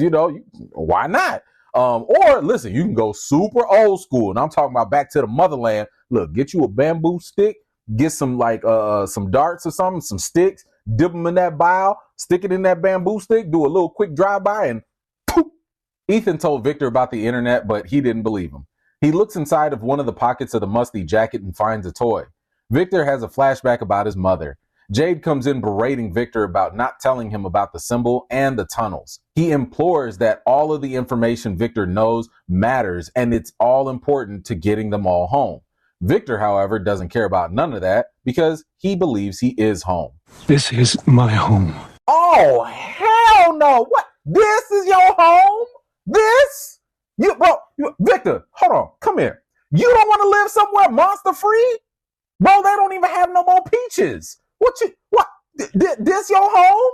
See, this is why people got trust issues with Victor. Oh, see, this makes me think that Victor has either been here so long that he's got some sort of Stockholm syndrome or something with this place. Or, I don't know, maybe he really is the mole. Maybe he is the insider or something. I don't know. But I'm sorry, I can't mess with nobody that does not have a vested interest in getting the hell up out of this town. I'm sorry, Victor. I'm done, man. I'm done. Jim and janky Chris Evans confront Sarah in the church. She tells them that she was traveling from Pennsylvania and heading to Boston. Just then, Donna walks in to bring Sarah some clothes to clean. She tells Jim and Chris Not Evans to leave, but not before he gets all in her face. Jim tells him that they need to go watch the monsters. He suggests that they go do that inside his RV at night and see what the monsters are actually up to. Okay, so I've mentioned this before in previous videos, but there does seem to be an ongoing pattern when it comes to the backstories for the people that come into this town. Now, either they come starting a new chapter in their lives or they're coming from some sort of past trauma. Now, again, listening to Sarah's story throughout the series, it sounds like she was in a problematic situation until her brother Nathan came back to bring her home. So she's going to fall into probably more of the traumatic side. Now, I already don't like Chris Not Evans. I've told y'all this before, but you know what? My man was starting to make a little bit of sense here. Donna did just show up out of nowhere. Coincidence? But I do like Jim's proposal here to watch the monsters. It is possible that they might be able to see something, but right now, I'm not sure what he thinks they'll find. The monsters come out of their hole, walk around, and then they just go back before daytime. But I guess we'll see how that goes. He tells Julie that he's going to stay the night in the RV just so that she doesn't worry about him. Donna confronts him about how he approached Sarah. She warns him to stop giving Chris Not Evans any more crazy ideas. Meanwhile, Boyd visits Kenny and tells him about Elgin's silver bullet idea. They both head to the clinic and find Marielle distressed. When they go downstairs to the boiler room, they go check in on Jokerface's body. They can hear some crawling noises in the room, and Boyd barges in. Something is moving on Jokerface's body under the cover, and it turns out to be a bunch of cicadas that were crawling all over. Kenny says that he had a dream about those very same cicadas. He mentioned the music box, and then all of a sudden, Donna shows up. Okay, what the hell is going on? Like, first, we couldn't find the worms that were put in the Jokerface's body, but now there are a bunch of cicadas crawling around. Like, so now I'm wondering, was it like a bunch of larvae or something that we thought were worms, but then they turned into cicadas? And second of all, why aren't y'all Kirk Franklin stomping the mess out of these things? Like, I would go grab me a spray can. I don't know if there's any Raid, but I go grab a spray can and a lighter, and poof, these suckers finna be extra crispy, okay? I'm not playing with all these bugs. But you don't know what kind of disease these things might cause either. Ugh, nah, it's time to get rid of that body. Nah, not if it's coming up with bugs like that. Anyway, these things are like happening in Kenny's dream, and they also managed to hurt him. So something is happening here that's raising the stakes. All this started right after they killed Jokerface, so I wonder if it's like an airborne thing, or maybe it's even a new threat. All right, now given the fact that people are now finally seeing the music box, I think whatever captured Martin and started torturing him has probably followed them into the town, or maybe it's coming? And by the way, do y'all notice how Donna just so happens to keep showing up just at the right time in this episode? First, it was when Sarah was getting grilled, and now it's right when they find a new discovery with Jokerface's body. I'm just saying. She's looking mighty suspect. Victor reminisces about his mother giving him some crayons. She hugged him and told him to stay there until morning. She runs out the cellar and closes the door. Tabitha visits him and asks why he lied about seeing the symbols. He said that people don't come back who go looking for answers. However, he does mention that there are some other pictures around that probably could help. He brings her to a car and admits that he's afraid to remember. Tabitha said, yeah, whatever. I'm gonna need you to be brave so we can get up out of here. Victor pops open the trunk and immediately starts having flashbacks about his mother. Inside the trunk are more pictures drawn in crayon. As Victor continues to remember his mother, he finds a picture with another girl's name on it next to his. That's when it dawned on him that he had a long forgotten sister. First off, let me just say, shout out to Scott McCord for delivering a very solid performance as Victor. I mean, this guy has really been like giving us layers when it comes to Victor. And in case you didn't see it, like when I did have my interview with him, I remember him saying that, you know, there was a lot more for us to learn about Victor. And he was not lying. He was not lying. But you mean to tell me my man's had a whole sister and you just forgot about her? Like, your whole sister? I mean, geez, Louise, how traumatized you gotta be to forget a whole family member like this? So I'm guessing his sister from the picture, Eloise, probably got killed with his mom. But just like Victor, she also drew a bunch of pictures too.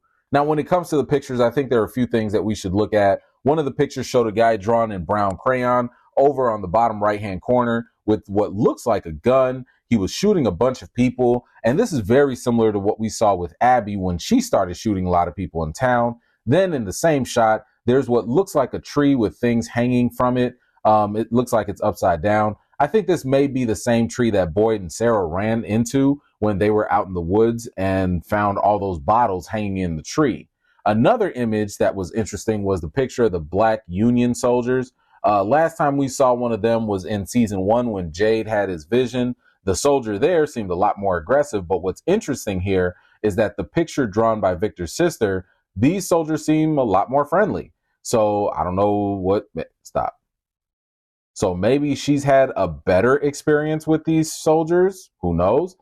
Then lastly, right when Victor was looking at the picture of him and his sister, right under that was a picture of a bunch of smiley faces. I could be reaching here, but I feel like those might have been those unkept Ankui kids or something. Ankui. I don't know, but what do you all think about this brand new sister revelation? And was there anything in the pictures that you picked up? Anything stand out to you at all? Please feel free to let me know in the comments down below. Boyd levels with Donna and tells her about the things they found in Jokerface's body. She's upset with him for taking so long to tell her about this. When he shows her the body, all of the cicadas have now disappeared. Boyd isn't buying it because they closed the door. They finally decide to burn the body. Boyd said that because of the threat of being attacked in dreams, people should probably start sleeping in shifts. Meanwhile, Randall is being a true creeper and spying on everyone. Look, now, I'll be the first to say that Boyd can get a little annoying when it comes to his delay in relaying information. I'll admit that. But I think Donna could cut my man a little slack, just a little bit right now. However, where the hell are them cicadas at? Not even one? I don't hear no buzzing, no buzz, chip, nothing? Nowhere? Oh, hell no. No. That is not okay. You mean to tell me that the same larval worm-like things that were internally torturing people, the things that turned around and killed a whole monster that were gutting people like fish, these things just up and vanished from a locked room? I would be losing my mind. I'd be like, y'all, I'm gonna go live in the woods. I don't know. I'm not living around there. No. Are they invisible? Like, can they teleport? I got questions. Tabitha reaches for a picture of a tower that appears to be a lighthouse. Victor explained that that's where his mom went the night when all the bad things happened to go save the children. Okay, so we're right back at it again. And I'm telling y'all, this feels way more clear now with the whole role theory. And look, either there is an experiment going on or there's some sort of pattern happening. But it seems like now the role that Tabitha is trying to fit into is the same role as Victor's mom.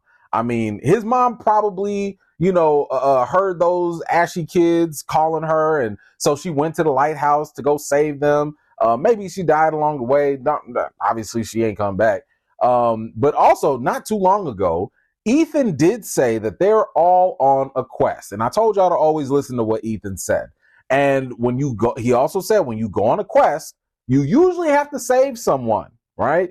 and it looks like she has to go save those grimy kids. But how is she going to get to the lighthouse? Well, that's anyone's guess. Boyd and Kenny finally burn up Jokerface's body. He dead. As they head back into town, Kenny can hear the cicadas getting louder. Just then, one of the town residents comes out of the house screaming for help, and he's all covered in blood. Okay, let's have a moment of silence for one of the scariest monsters in TV history.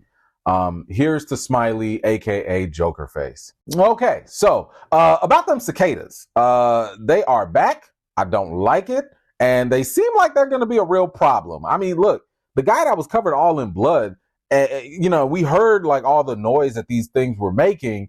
I'm still wondering how they escaped the locked room, but we saw that they clearly have the potential of harming people in their sleep like they did with Kenny earlier. Could they be attacking now the town residents already? I mean, could they just be a sign of something even darker to come? Donna heads back to Colony House, but she's met up by Chris Garage Sale Evans. Later, Jim goes back into the woods and heads for the RV. He hears Donna call out his name. When he approaches, he finds out that she's been tied to the tree by none other than evil Chris Evans himself. New plan. Oh, hell no! What? You see? Y'all thought it was all jokes when I was calling him evil Chris Evans. Y'all thought I was playing. I told you I had a feeling about this. I've been calling it from the beginning. This man is evil. What are you doing? You knocked Donna upside her head too and tied her up like this? What? Oh my God. No, Buddy got to go. He's got to go. My man was like, I don't care. I'm just going to be a true villain. You got to go. Unless, let me just point this out. Could Donna be the actual mole? Now hear me out. Evil Chris Evans wants to leave her out there and see what the monsters do to her. This would actually test out his so-called experiment theory. Well, I mean, think about it. If Donna survives the night, then that would confirm that she is the mole. But if she dies, then, well, they pretty much just murdered her for nothing. But you know what? I don't think that Jim would let this happen, right? I mean, like, he can't let this ride, right? Like, he just can't stand there and watch Donna die. I mean, then again, evil Chris Evans has a whole big old knife on him and everything. And something tells me that Jim isn't much of a fighter either. So I'm a little worried about Donna right now. I mean, what do y'all think is going to happen to her? Do y'all think that Donna could be the mole, or do you think that this is a huge misunderstanding? Boyd and Kenny enter Reggie's home to find a body on the bed, horribly mutilated. She dead. He said that the victim was talking in her sleep until something cracked inside of her body. Boyd asked him what was said, and he said that she kept repeating some same rhyme that Kenny had heard in his dream. Boyd says that something new is in the town and that it's not safe for people to sleep. Oh, hell no. What? What the hell is going on? Yo, this is crazy. So first, you mean to tell me that it was bad enough that y'all couldn't even go outside at night, but now y'all can't even sleep? Like, at all? Ooh, my goodness. I mean, look, we saw what happened in Kenny's dream, but that was nothing compared to what the hell just happened to that girl in her sleep. Now, I'm really wondering, like, does this nursery rhyme have a more literal meaning, right? Like, the whole they touch, they break, they steal and all that. I'm wondering, does this mean in terms of what it does to someone's body? Like, they touch you, just like with Kenny's arm. They break you, just like, this lady or whatever. And I'm wondering, do they steal your life? Like, I don't know, but y'all let me know what you think. Evil Chris Evans has Donna tied up to the tree. He told her that he followed her to the clinic and saw them with the body of a monster. However, despite her telling him that Boyd killed the monster, he's not believing any of that. He turns to Jim and says that this was all his idea. When Jim tries to free Donna, evil Evans pulls out a knife on him. That is until Boyd comes in and immediately puts a stop to the shenanigans with his gun. With only minutes left before the sun goes down, Chris Not Evans tosses the keys to the RV, forcing them to have to spend the night right there. Let's go, Boyd! That's what I'm talking about. You put that man in his place. That's what I'm talking about. Now look, I told y'all this Chris Not Evans was going to be a menace. Okay? Dude has been a problem all this time. Woo! Now look, I ain't gonna lie. I thought it was pretty funny, how he tried to accuse Jim of trying to also be in on it. And Jim was like, what are you talking about? I had a whole house fall on top of me, you big dummy. Like, what do you mean I'm in on it? Like, what kind of nonsense is this? Whew, but I think that just kind of goes to show how unhinged, Evil Evans is at this point, and he just can't even think straight. But let's go back to my man Boyd. Let me tell you something. My man came through in the clutch, and I loved it. Listen, if Boyd has to put Buddy down, I'm not going to shed not one tear. Dollar Store Chris Evans has clearly been asking for it all season long. Tabitha and Jade arrive home and get everyone inside. They're worried about Jim having to stay out in the RV.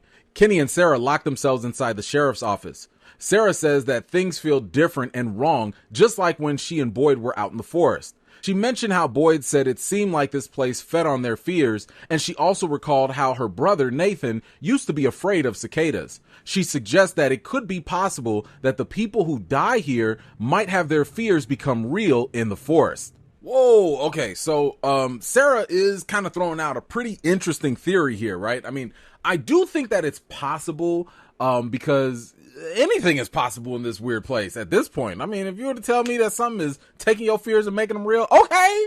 Okay, we got monsters coming out at night. We got cicadas out here tearing people from the inside out. Okay, it ain't gonna take that much to make me believe at this point, but I do think we have to kind of really examine if anyone else who has died here, do they also have fears that have become reality? I mean, no one is coming to mind for me right now, so I'm going to kind of lean towards maybe she's not right. And I'm kind of leaning that way because for one reason, what would be the point of taking the fears of someone who's dead? From what we can tell, whatever was torturing Martin and even the monsters of the town, they both take joy in seeing people suffer. So I don't think it would make a lot of sense to make the fears of a dead person a reality for other people, because I don't think it would take a lot to scare other people the same way. But then again, I could be wrong, and again, anything is possible. So y'all let me know, what do you think about Sarah's theory? At the colony house, Reggie tells everyone what happened at his home. The residents are clearly startled by not being able to sleep. Christy and Ellis bring Marielle up to a room to help her recover from her withdrawal symptoms. Ellis is concerned about Fatima's pregnancy, but Christy mentioned that pregnancy is scary and weird no matter what the situation. She also mentioned that Fatima was about 6 to 7 weeks along. Yo, let me tell you something. I'm 110% on Team Ellis right now with this. I'd be scared of this pregnancy too. I don't know if some demon little baby gonna come out of there or not. That is definitely some weird stuff that you should be concerned with, but listen, I'm gonna say this too. You do have my ongoing theory that I've been talking about in terms of, I think this place has a weird effect on people's bodies. You still have Ellis and Ethan, and Jim to a certain extent, kind of healing up very fast. It seems like Boyd might be kind of regressing a little bit with his Parkinson's disease. So I'm really keeping a close eye on Fatima's pregnancy because look, I think it's not a coincidence that Christy finally gave us some sort of time marking when she said that, Fatima's only about 6 to 7 weeks pregnant. I don't think she's going to be popping out any babies by the end, by episode 10 or nothing. But I do think that by the time season 3 comes along, I'm not going to be surprised if she already showing or if, maybe this pregnancy goes real fast. I'm just saying we got to pay attention to this because it's definitely going to be not something all that normal, in my opinion. Jade and Tabitha are looking at the pictures that Victor's sister drew. Jade brings up the picture of 2 Civil War soldiers. Tabitha said that those images came from stories from Victor's mom. She then picked up a picture of the lighthouse and said that she believed that the Ashy kids might not be trying to scare her, but rather ask her for some help. Oh my God, finally, these two are doing what the whole dang on town should have been doing. Listen, it is so crazy to me that with everyone in the town for all this time that have been here, y'all knew that Victor has seen and known the most in this town, right? But no one decided to sit back and be like, hey, Victor, since you're taking all these pictures and you drawing all this stuff of all the things that have been going down, nobody sat here and thought maybe we should sit down and try and figure this out? No one? As for the pictures, 2 of them stood out to me. On the bottom left corner, it looked like a drawing of the Dusty Uncouey kids, and the one on the right near Tabitha looked a lot like the monsters coming into someone's house trying to kill them. Or maybe that was, I don't know, Christopher who was going crazy. Either way, keep in mind they didn't have talismans back then, so, it's kind of hard to tell. But you tell me, what did you make of all these drawings? Now, I do think that Tabitha is dead on with her theory right now. Those grimy kids were not trying to hurt her or scare her or anything like that. They literally just stand in place and just go, Uncooey, or whatever. Or maybe try and like reach out to her. So clearly they're not trying to harm her. But she probably does need to find a way to the lighthouse to help them in whatever way that's going to be. Now, as for her dream, I do recall that there was this one scene that was pretty interesting from season 1. When she was climbing the stairs of the tower, there was a moment where she saw a bunch of years written on the stairs. One of those years was like 1860s or something like that. So for you history buffs, you all know that this is around the time when the Civil War was actually fought. So in some way, shape, or form, this place has a connection with the past. Maybe it's time travel, or maybe there's a weird cycle of events that keeps on happening every so often. Whatever it is, you all let me know what you think, if there is a connection with Tabitha's dream and the Civil War. And by the way, don't forget, Jade also had that same vision. So something's there, but what do y'all think it could be? Mrs. Lou brings out some board games to help pass the time. Ethan starts to worry about his dad. When Julie talks about the Chromonacle, Ethan was like, look, I don't want to hear nothing about that. Victor said that his mama told him that everything is a story and they get to decide their ending. Well, Ethan basically said, yo mama, and left. Damn, Ethan. Golly, little man got cold-blooded real fast. Oh, yikes. Okay, so I guess it's true that this place definitely maybe corrupts people or brings the worst out of them or something, because man, y'all remember when Ethan was like the nice, cute, innocent, pure-hearted soul in this place? Yeah, not no more. My goodness, boy, Ethan getting mean out here.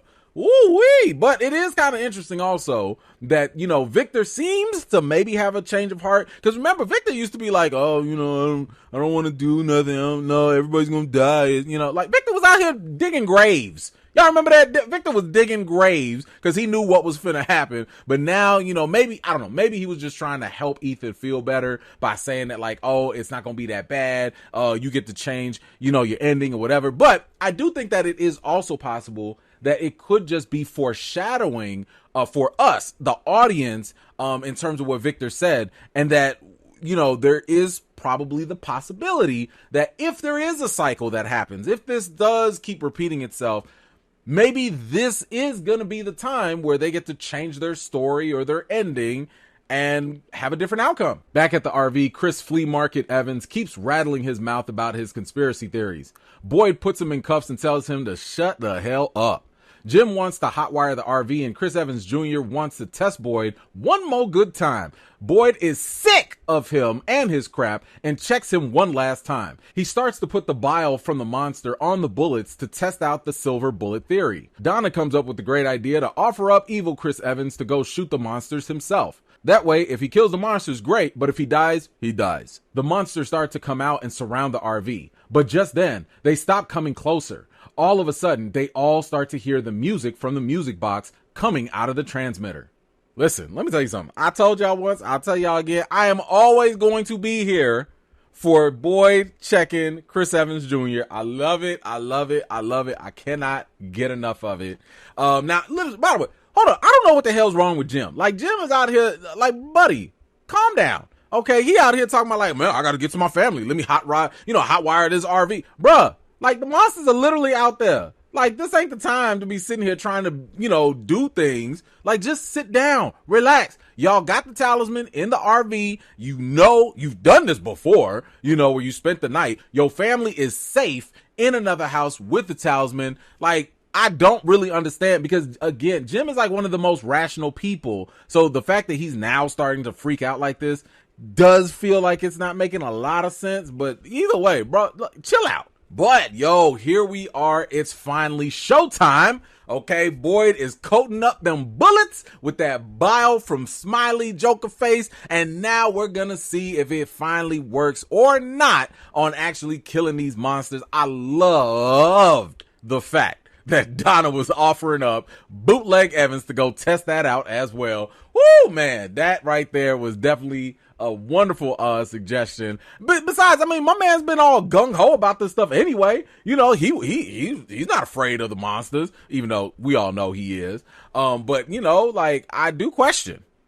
Do you really want him to go out there and shoot the monsters? And I'm not talking about the fact that he might kill the monsters or not. I'm just saying, you really want that guy to have a gun? Like, the dude that tied you up, the dude that held Jim at knife point, y'all really want to give him a whole gun with some bullets? One thing I would do is I would say, like, look, you can go out there, you can go test that bullet. You only get one bullet. That's it. After that, come on back into the RV. But that's all I would give him. I would not give this man a full clip because clearly dude is psycho.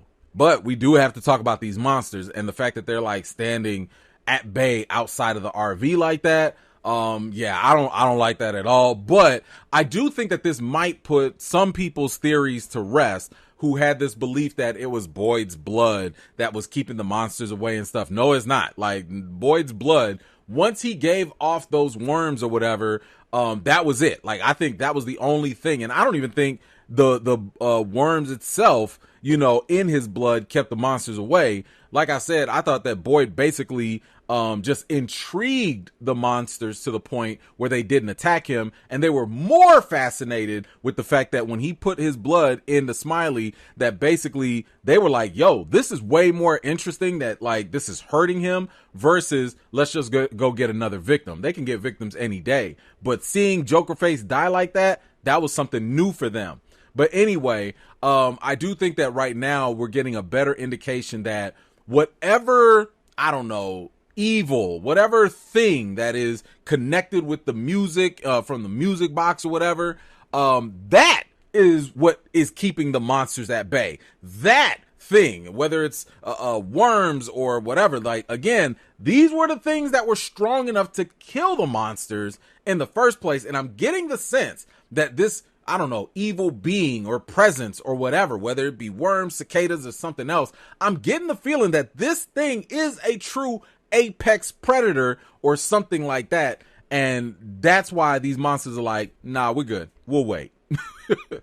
At the colony house, Marielle is really starting to panic and freak out as she starts to see and feel different things happening. Christy comes in to try and comfort her, but things are just not looking any better. She tells Christy that it might be time to use the restraints. Over at the sheriff's office, Sarah tries to make small talk with Kenny. She tries to apologize to him, but he doesn't want to hear any of it. She won't let up and says that she's tired of being his monster. Kenny says, cool, no problem. Grab that gun and do whatever you gonna do. Man, when it comes to Marielle, I don't really know if, like, this is all part of the withdrawal or if maybe she could just actually be getting attacked by, you know, whatever this weird entity could be.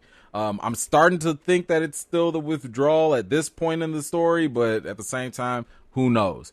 Now, as for that Kenny and Sarah situation, that's tough. You know, like, to have these two locked up in the same place is tough. I mean, as we know, Sarah is responsible for the death of Kenny's father. You know, not to mention there was all this cover up and all that. So Kenny has a lot of resentment, you know, towards Sarah. And not to mention, you know, like, Sarah betrayed Kenny's mom, you know, and really hurt Kenny's mom. And Kenny loves his mama, you know, so these are things that, like, really are sticking with Kenny. But at the same time, Sarah is like, you know, again, I don't think that she was really the bad person in this case. I thought that she was really trying to do her best. And, you know, at the end of the day, this guilt that's weighing on her is super, super heavy. And it is just something that, you know, she's trying to process. And look, she's trying to make amends. She's trying to reconcile. And of course, Kenny doesn't want to hear about that, because what's the apology really going to do? It's not going to bring her dad back or bring his dad back. So, you know, I get that. But this, I just thought, was really good writing and good tension to have these two in the same room. But man, listen, I've been telling y'all for a minute that I've been worried about Sarah, and the fact that, you know, my man Kenny just gave her that easy out just to be like, there you go, like, take that gun, it's right over there. I was worried. In the RV, Boyd is anxious about the music box playing. He wants to go out and test the silver bullet theory until the music box stops playing. Just then, a loud banging can be heard from under the RV. The lights start to flicker, and Captain Un-America breaks the RV window to escape. The monsters start to follow. Jim and Donna head for the van, and Boyd starts shooting the monsters to no avail. Just then, Boyd hears the voice calling out to him. He turns around and sees Abby standing right there, telling him to come back to her. The vision disappeared and the monsters start to make their way back to the RV. Boyd narrowly escapes. Out in the forest, while he tried to escape, evil Chris Evans is met by a swarm of cicadas.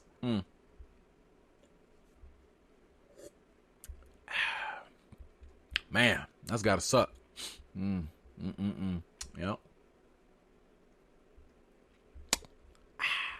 By the way, so what the hell was that going on under the RV? I thought that was definitely intense. I mean, what the hell could be underground like that? That ain't no worms. I don't think no cicadas. I ain't never heard no cicadas banging on an RV like that. I don't even want to know what that was, because it clearly sounded like it was coming from underground more so than anything. And listen, again, if it's bad enough to scare the monsters, that's enough for me. That's enough. But by the way, we finally got some answers, right? We finally know that the whole bile thing, that was not enough, and that did not work on the monsters. Now, I believe the reason why the bile didn't work on the monsters, this is my, theory here.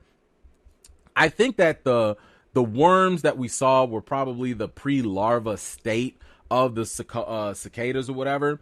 I think it was the cicadas. I think the worms, the larva, whatever you want to call it, those things, that is what actually killed Jokerface earlier on, and not just the liquid. So again, this further kind of, I think, disproves the idea that it's in the blood or that it's in the liquid. Now, a lot of us probably thought this because of what Martin said, my blood is your blood and all that. But it's really whatever these creatures are, whatever the cicadas, bugs, and stuff. I think those are the things that actually do the killing and torturing. And it's not the fact that it's in someone's, a bodily fluid or whatever. And then now we got Abby showing up like that. Nah, I don't trust this. Showing up right when the music stops on top of that. I definitely don't like this, not one bit. Talking about, come back to her. Man, that automatically sounded like a whole trap. So I'm guessing that this entity probably has the ability to create hallucinations to lure its victims in or something. But then again, this could be something different. Let's go back to episode 10 with all those spiders, when Boyd also saw a vision of Abby right there too. So is this monster doing it to Boyd, or could this be Boyd losing his mind? I mean, I am reminded of Kenny's dad when they talked about how he thought he heard his brothers calling out to him, and he almost opened the door to let them in. And with Boyd's Parkinson's maybe having a similar dementia type of effect going on, maybe it's the same thing happening. Who knows? So what do you all think about this vision of Abby? Is it something we can trust? Is it something coming from the monsters? Or is it something completely different? Let me know what you think. Sarah stares at the empty gun and bullets. Kenny tells her to put the gun away. Sarah decides to play a game of Russian roulette and pulls the trigger, almost killing herself. Kenny quickly takes the gun away. So you mean to tell me now you got to change your heart, Kenny? Now that it's real, now that you see that Sarah is on the brink, now you can finally understand that, this is real, and here's the thing. I get it. Sarah is feeling incredibly guilty about this, but the fact that she's willing to take her own life. First of all, Sarah, I know I've been saying you nuts. I know I've been saying you did, but listen, to grab a gun and play Russian roulette like that, wow, that's a lot. And clearly she was ready to go. Okay. But I do like that. I think that this will maybe bring Sarah and Kenny together in some way to maybe make peace. I mean, I think what this will do is this will show Kenny Sarah is being punished, right?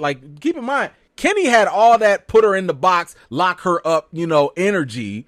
But all of that kind of went away when he saw that, she's willing to literally take her own life, which again takes a huge amount of resolve to do that. So I think that this is probably going to bring a change of heart for Kenny, because again, Sarah's been beating herself up during all of this stuff. And maybe this is what's needed to have that change of heart. I don't know. We'll see. Back in the colony house, Tilly tells Fatima that she's going to be a great mother. Upstairs, Marielle starts to hear and see the cicadas crawl into her room and start to climb up on top of her. Boyd tries to calm everyone down. Jim tries to leave Colony House, but they had to hold him back at gunpoint. Boyd runs upstairs to check on what's going on, and Marielle is stuck in some sort of paralysis or trance. Ellis pulls him aside to come and hear Elgin's story. While recounting his dream, he slips out the fact that Fatima is pregnant to Boyd's surprise. Elgin said that he saw a boy in white repeating the same phrase in his dream. He repeats the same phrase from Kenny's dream, and the bus driver recalls that her grandmother recited the very same nursery rhyme. Back in town, while Tabitha continues to believe that a major clue is for her to go to the lighthouse, Julie starts freaking out on the floor just like Marielle. Now, I told y'all in my last theory video about who the potential mole could be. I told y'all Tilly was going to be on my list, okay? But at the same time, come on now. The fact that she just so happens to know that Fatima is pregnant without any real signs, nothing. Yeah, okay, she's climbing higher on my list. I'm saying they didn't have nothing of Fatima throwing up or, not wanting to drink alcohol. The classic signs. She just so happens to know, man, whatever. Mole. Now, I know this is going to happen eventually, so I'm just going to put it out there right now and beat y'all to the punch. Because I know somebody's going to fix their mouth to sit here and say, y'all saw Tilly learning how to knit from Elgin, right? Yeah, okay. I bet you someone's going to say that basically there's a new theory that Tilly is secretly Elgin and Julie's granddaughter from the future. Or I don't know, whatever, something like that. And once again, Jim is over here tripping, trying to leave. Like, bro, did you not learn nothing from the RV? Sit your tail down. But it does look like Marielle is going to become the second victim of the cicadas, which I do believe adds on to the rhyme, that we keep hearing talking about that they will come for 3. So I'm guessing that it probably possesses people in some sense, or I don't know, maybe they just, it's definitely going to be different from completely mutilating folks like we just saw the woman in the beginning of the episode. But recall, I did say that whatever these cicadas are doing to people, it's probably going to be something very similar with what happened to Martin. And recall that there were 2 other dead bodies where Martin was. So now that these creatures are released here, it seems like they're bringing their torture to the town rather than, I guess bringing people to the dungeon or whatever. Now, I will say that it was actually pretty nice to hear Elgin actually talk about his dream and finally remember it. I don't know if there's more to his dream or not, but it sounds like it's complete at this point. But now, we know that he has been able to see the boy in white. And I've been saying this for a long time. And I do think that the pattern is consistent here, that the boy in white is kind of connected to being a positive or good force in this place. The boy in white does actually try to help people, one way or another. So I think that whoever ends up seeing the boy in white is probably also connected to some sort of positive outcome in a way. So that right now, that means that Sarah, Victor, Ethan, and now Elgin are all working towards the side of good here, right? And I also think that this may take away from the theory that some people had that Elgin was being drowned by Fatima's dead ghost or whatever. I already told you I didn't really subscribe to it. But I think that given what we've seen from Kenny's dream earlier in the episode, that this entity really just tries to attack people one way or another, and so I'm going to chalk up the last dream from Elgin trying to be drowned. I'm going to chalk that up as possibly the entity just doing another random attack. Now, it's also interesting that the bus driver just so happened to hear of this nursery rhyme when she was a little girl as well from her grandmother. I get the impression that this town might have some telepathic link, of course, to the people here. We already saw an example of that when the boy in white was able to talk to Sarah with his mind in episode 10. Maybe whatever the powers that be that are controlling this place, maybe they've tapped into the mind of the bus driver to pull this nursery rhyme out of it or something. But let me also give some props here to people actually and finally sharing information about their dreams. You all know I've been saying that they've been needing to do this. This had to be done for so long. But we still gonna need them town meetings. We still gonna need all them, and we gonna need them daily, on the hour town meetings every single time. But, ooh, man, it looks like, to wrap things up, it looks like Julie is going to be the 3rd victim on the list with this deadly nursery rhyme or whatever. And the crazy thing is, everyone has been so afraid of not going to sleep or whatever because they thought this thing would attack them in their dreams. However, whatever this entity is, it's attacking people whether you sleep or not. And it's invisible to everyone that's not being attacked at the same time.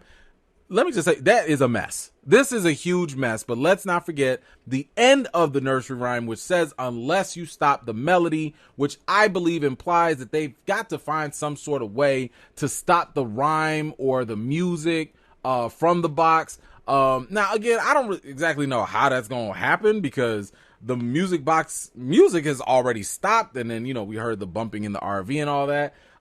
So, I mean, and on top of that, the music plays from different places. We saw the music playing from the transmitter and it wasn't coming from the music box. So how can it be stopped? What, how do you do that? But anyway, y'all let me know, what do you think and how they're going to be able to stop this, what they're going to have to do moving forward.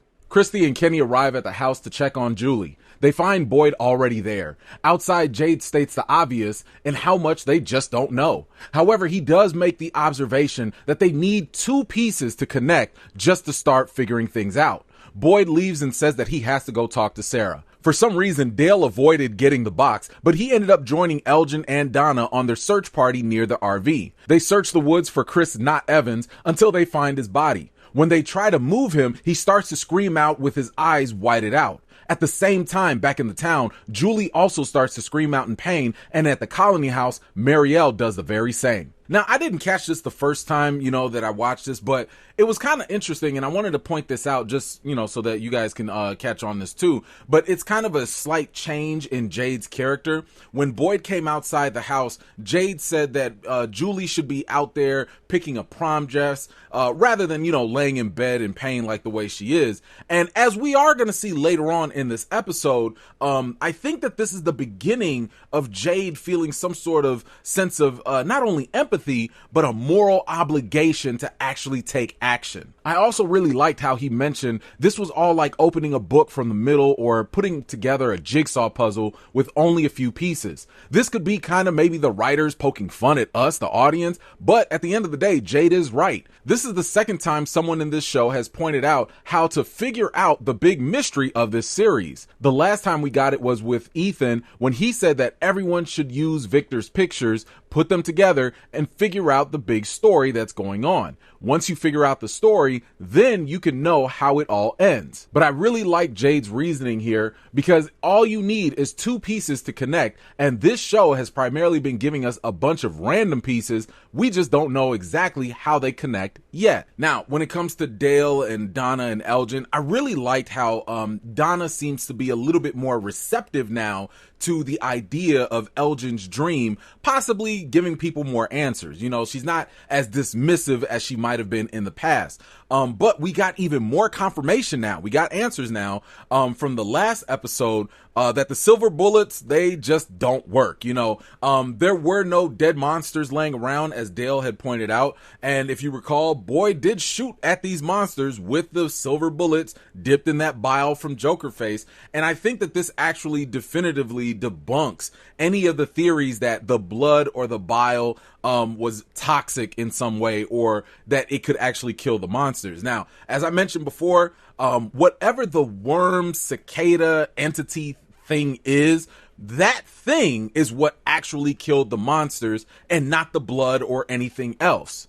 And it also seems as though we're getting very clear evidence here that we have our official 3 victims from the nursery rhyme now. All 3 of them, Marielle and Bootleg Evans and Julie, all 3 of them are connected by, this force or whatever that is slowly torturing them. But anyway, let's continue. Sarah, Boyd, and Kenny go out into the woods. Boyd tells her about the nursery rhyme and Elgin's dream. She mentions that the boy in white was trying to help them. They return back to the site where Boyd woke up after meeting Martin. Sarah can hear the music box. She can hear the screaming and the torture that's happening, and her nose starts to bleed. She starts to repeat the rhyme, saying that it needs them to stay. She says that it's laughing at Boyd for setting it free on the town, that it wants to hurt everyone and make them suffer. It got excited also when it touched Kenny's arm. She says that Julie and the others are dying, and when they die, it'll be too late.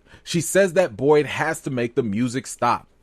Now, I thought that this was a really, really important scene. Sarah said something kind of slick, by the way, in case you missed it.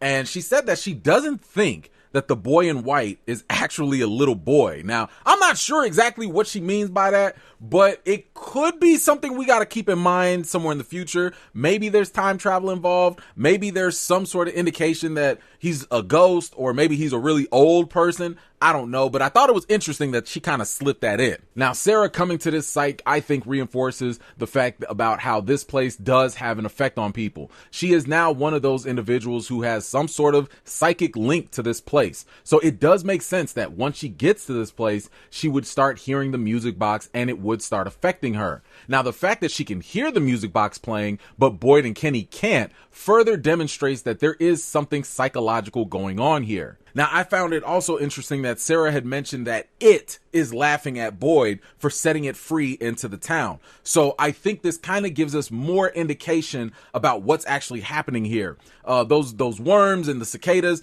they're not just like random bugs or whatever. There is an actual it here. This is probably some sort of being that has a consciousness, and it clearly revels in other people's suffering. Now, Sarah was talking about making the music stop to help them, but let's not forget that Martin did say that when the music stops, that's when they will come for you. So once again, this seems kind of contradictory that we're getting these two conflicting messages. But there is a bigger question here, and that bigger question here is, what is the it that Sarah is referencing? Do you have any ideas on what it actually is? Now, if you don't have an idea, don't worry, you're in luck because I've got y'all covered. Y'all, I think I already know who or what this it is, and I think a lot of y'all might have missed it. I think this show might have pulled a fast one on us, and I've got a theory about what this it thing is, and I'll be dropping that in a separate video just because there's so much to talk about with that. As a matter of fact, if my theory is right, not only will it identify who the it is, but I also think it's going to answer some of your biggest questions that a lot of you had from the beginning of the show. So this would be the perfect time, if you have not already, to hit the subscribe button on this channel and go ahead and also hit the bell to get those notifications so you know exactly when I drop that video. I know sometimes I might pop up on your home screen and you haven't been subscribed, but look, if you want to support this channel, if you like what I've been giving you all this time, hitting that subscribe would actually go a long way to support this channel, and I'd really appreciate it. Not to mention, I don't want y'all missing out on this really fun theory that I'm going to drop for you. Back at the colony house, Tilly leads a group in prayer. Tabitha tells Jim about Victor's mother. She believes that she's got to go to the tower to save the crusty kids, which might save Julie. Jim is worried about what happened to Victor's mom could possibly happen to Tabitha too. She asks Victor if he knows the way to the tower. He mentions that he knows a way through the bottle tree. Okay, now I've got to say I'm all the way confused. Now, if you recall from my last theory video, the Who's the Mole theory, I told y'all that Tilly has been close to the top of my list from the jump. But now she's leading folks in prayer? Whew. I mean, listen, this might have kind of flipped things for me. Now I got to kind of look at things a little differently because now I'm in a state of confusion. Because if Tilly was a mole, you got to be some special type of demon-led person to sit here and lead a group through Bible verses. I mean, it's kind of making me rethink, maybe is Tilly actually a good person? I mean, it doesn't explain how she knows so much stuff, but I don't know. I'm still gonna keep an eye on her, because like I said, she knows way too much. But what do you think her deal is? Does any of this revelation or does this little bit of information, does it change your thoughts about Tilly in any way? Let me know your thoughts. Now, I really like this scene with Jim and Tabitha because it just felt so real. As a parent, you gotta make those tough decisions and go out on a limb, especially out in this crazy forest, to face way more possible danger. With all the weird stuff going on, I could see how this crazy idea might seem like an actual legit way to help Julie. Now, here's the thing. I want you to kind of think back to episode 8 of this season, right?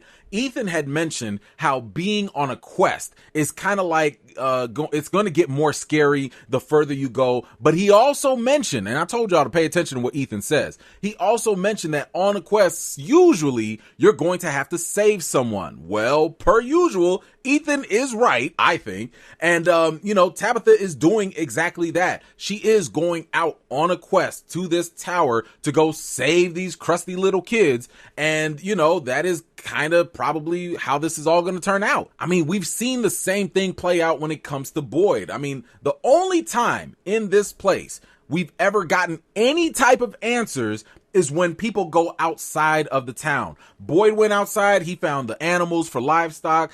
He found the talisman, to protect everyone. And now Tabitha is potentially going to go out and find some more answers. Of course, we'll get to that towards the end. But at the end of the day, going outside the town usually is going to be a good thing. Now, it didn't work out too much for Boyd because my man did come back with some COVID worms, but you get the gist, right? Like, staying in the town is not the way to find a way to get out, and it's not the way to get any answers. Also, if I could say this too, I'm really digging the whole bond between Tabitha and Victor in this case. She's clearly making good strides with him, because remember, Victor was very closed off, didn't want to talk to nobody, but now he's like really opening up with Tabitha and everything. And she seems to be like the only one that can get actual real answers out of Victor. Now, again, old Victor would have never told nobody about no bottle tree. And I definitely don't think he would have taken anybody out to all those cars and everything. And, at this point, I know Tabitha has to go to the tower, and I know she got to go do her business and stuff like that. But I'd love for her to stay. I really would. I want her to stay. Keep talking to Victor. Keep sweet talking to him, because you might mess around and get this dude to remember he got a brother. Maybe he got a daddy out there somewhere. Who knows? But okay, let's just get right back to it. Boyd wants to help the people feel more comfortable in town, so he tells Kenny to go just tell folks that they're working on a solution. Ellis checks in on Reggie to see how he's doing and tells him that, look, none of this was anyone's fault. And this was the point where Reggie decided that he was going to be on some total BS. Fatima tells Ellis to meet her at the altar in her white dress. They ain't getting no younger, so they might as well do it. Oh yeah. She says, let's get married. Yo, let me just say, shout out to Kenny and Boyd for working together as a team again. I'm glad that they're actually being able to, just repair their relationship to a degree anyway. And at the same time, I think that, the time that Kenny spent with Sarah in the sheriff's station, when she was playing Russian roulette and all that, and also seeing her legitimately freak out and hear these voices, I think a lot of that is helping Kenny just become a little bit more understanding. And if I'm not mistaken, I don't think that Kenny ever told Sarah about what happened to his arm and his dream. So when she mentioned that to him, that probably was very shocking for him to hear that from her. And I think, again, that's kind of making him realize, like, ooh, maybe Sarah is a little bit more special than I might have thought before. Anyway, as for Reggie, here is where all the BS started. I know Reggie is probably shell-shocked and probably dealing with PTSD or whatever. He did witness a crazy murder and he's blaming himself also. But as soon as Ellis brought up that it was no one's fault, Reggie got that seed planted in his head for his future actions. Now, as for Fatima and Ellis, look, I still don't have a good feeling about this marriage and the baby situation. I don't think it's going to happen here, but if there is a next season for season 3, I would be very nervous. Very, very nervous about them in a place like this, okay? We don't know if she's gonna have some demon baby or not, okay? I'm scared for Ellis because lately my man has been a punching bag for folks pushing him around in the colony house, and then my man is getting shanked up as well. I feel like there's a setup here that is just waiting to happen. I told y'all, I've seen Game of Thrones. I've seen a Red Wedding. I just don't trust it, but we'll see. Jade is breaking glass bottles in the bar until a hallucination of Tom the bartender shows up. He believes it's a stress-induced psychosis. He wants to find a different way to look at the symbol. Tom mentions how Jade changed the still of the liquor. He says that Jade is still overthinking things. He mentioned that Tabitha said that the symbols were in the tunnels and he knows what he has to do. Nature puts the most precious things in the most difficult spots to reach. It's all according to natural design. Tom also mentions about making moral choices because they're right and not because they make philosophical sense. Hey, yo, I'm happy to see Tom back again, kind of, sort of. I feel like this is very similar to when Boyd was imagining Father Khatri. This seems to be the same case going on with Jade and Tom. I think this lets us know that Tom might be one of the closer people that Jade felt comfortable talking to, maybe next to Jim anyway. Him and Tom did have their little philosophy chat back in season 1. And it seems like Jade is taking over the role of the bartender here too. I mean, you see they got the similar uniforms on. But anyway, I loved how comfortable Jade was with this hallucination. I wonder if he's going to have these smooth conversations next time he sees Christopher. The conversation does not seem supernatural, nor do I think that it's some sort of ghost. I really do think that Jade is just talking to himself and using Tom as his consciousness. That's why I pointed out earlier that Jade was concerned about Julie, because he believes that what is going on with her is not okay, and that the moral thing to do would be to go right into the face of danger, just like Tom did when he ran into the falling house to save Tabitha. Now, I really like this conversation because I think what we're seeing is Jade really working things out in his mind, but we are seeing it as a conversation between him and Tom, right? And the line about how like nothing in this place is natural, and Tom kind of countering that by saying that no, nothing is familiar. I think that's key here. In other words, you just have to learn how to adapt to this world in order to understand how things work.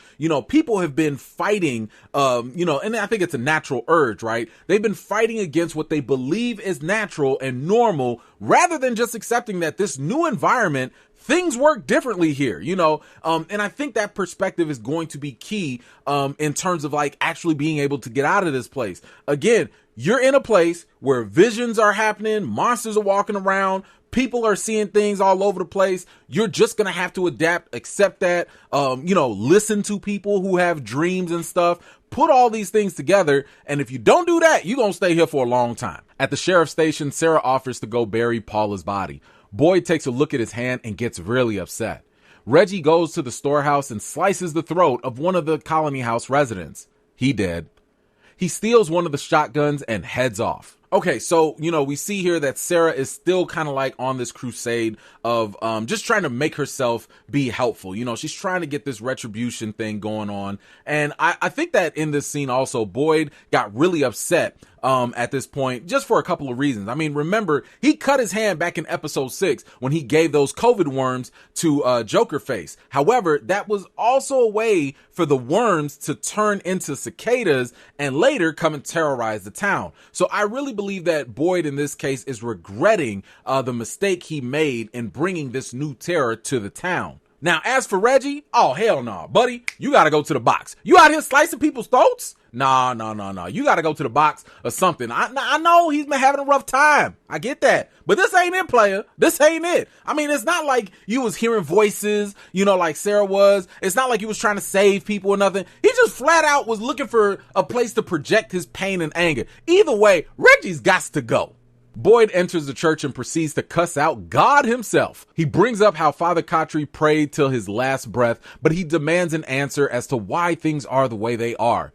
Just then, Donna pops in. He told her what Sarah said about how everyone is going to die that was currently being held hostage, and how the music box was there, but not really. He also mentions seeing Abby and acknowledges that he brought this thing here.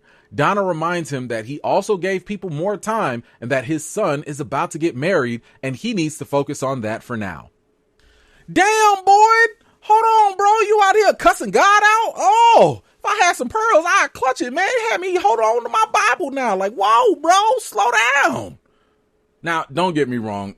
Boyd is clearly having some sort of mental breakdown, which is something completely understandable in a time of duress like this. He's feeling a sense of guilt and helplessness. And a lot of this is beyond his understanding. A lot of it is beyond his control. So it makes sense as to why he would lash out like this. Now, I wouldn't be a responsible Christian if I didn't bring up what I think Father Khatri might say if he were still around, because let's not forget, Father Khatri was kind of sort of, his voice of consciousness and reason to a certain degree also.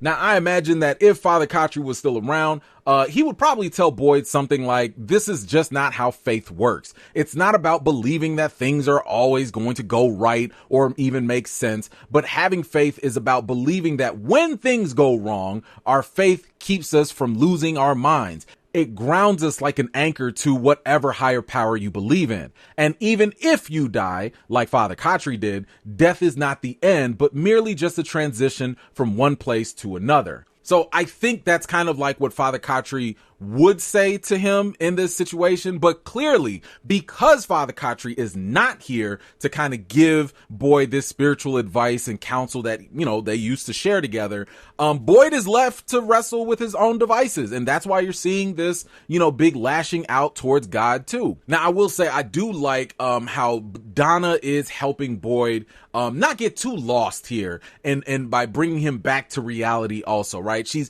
reminding him that his son is about to get married and yo, bro, you can save the day later. The apocalypse ain't going nowhere. It's all good. We can die later, you know? But this is the kind of stuff that I think the show likes to sprinkle around, that, you know, like, yo, there are monsters out there. Yeah, there are things that go bump in the night, but it's the little things like having kids or getting married or just spending time with your family. Those are the type of things that keep you feeling human and maybe even keep you from losing your mind too. Kenny comes in to check on Marielle. Christy is having a really hard time and she's really starting to lose hope about their grander purpose here. He tries to look at the bright side of things and mentions that maybe their actions might make things better for the next group of people that might come through the town.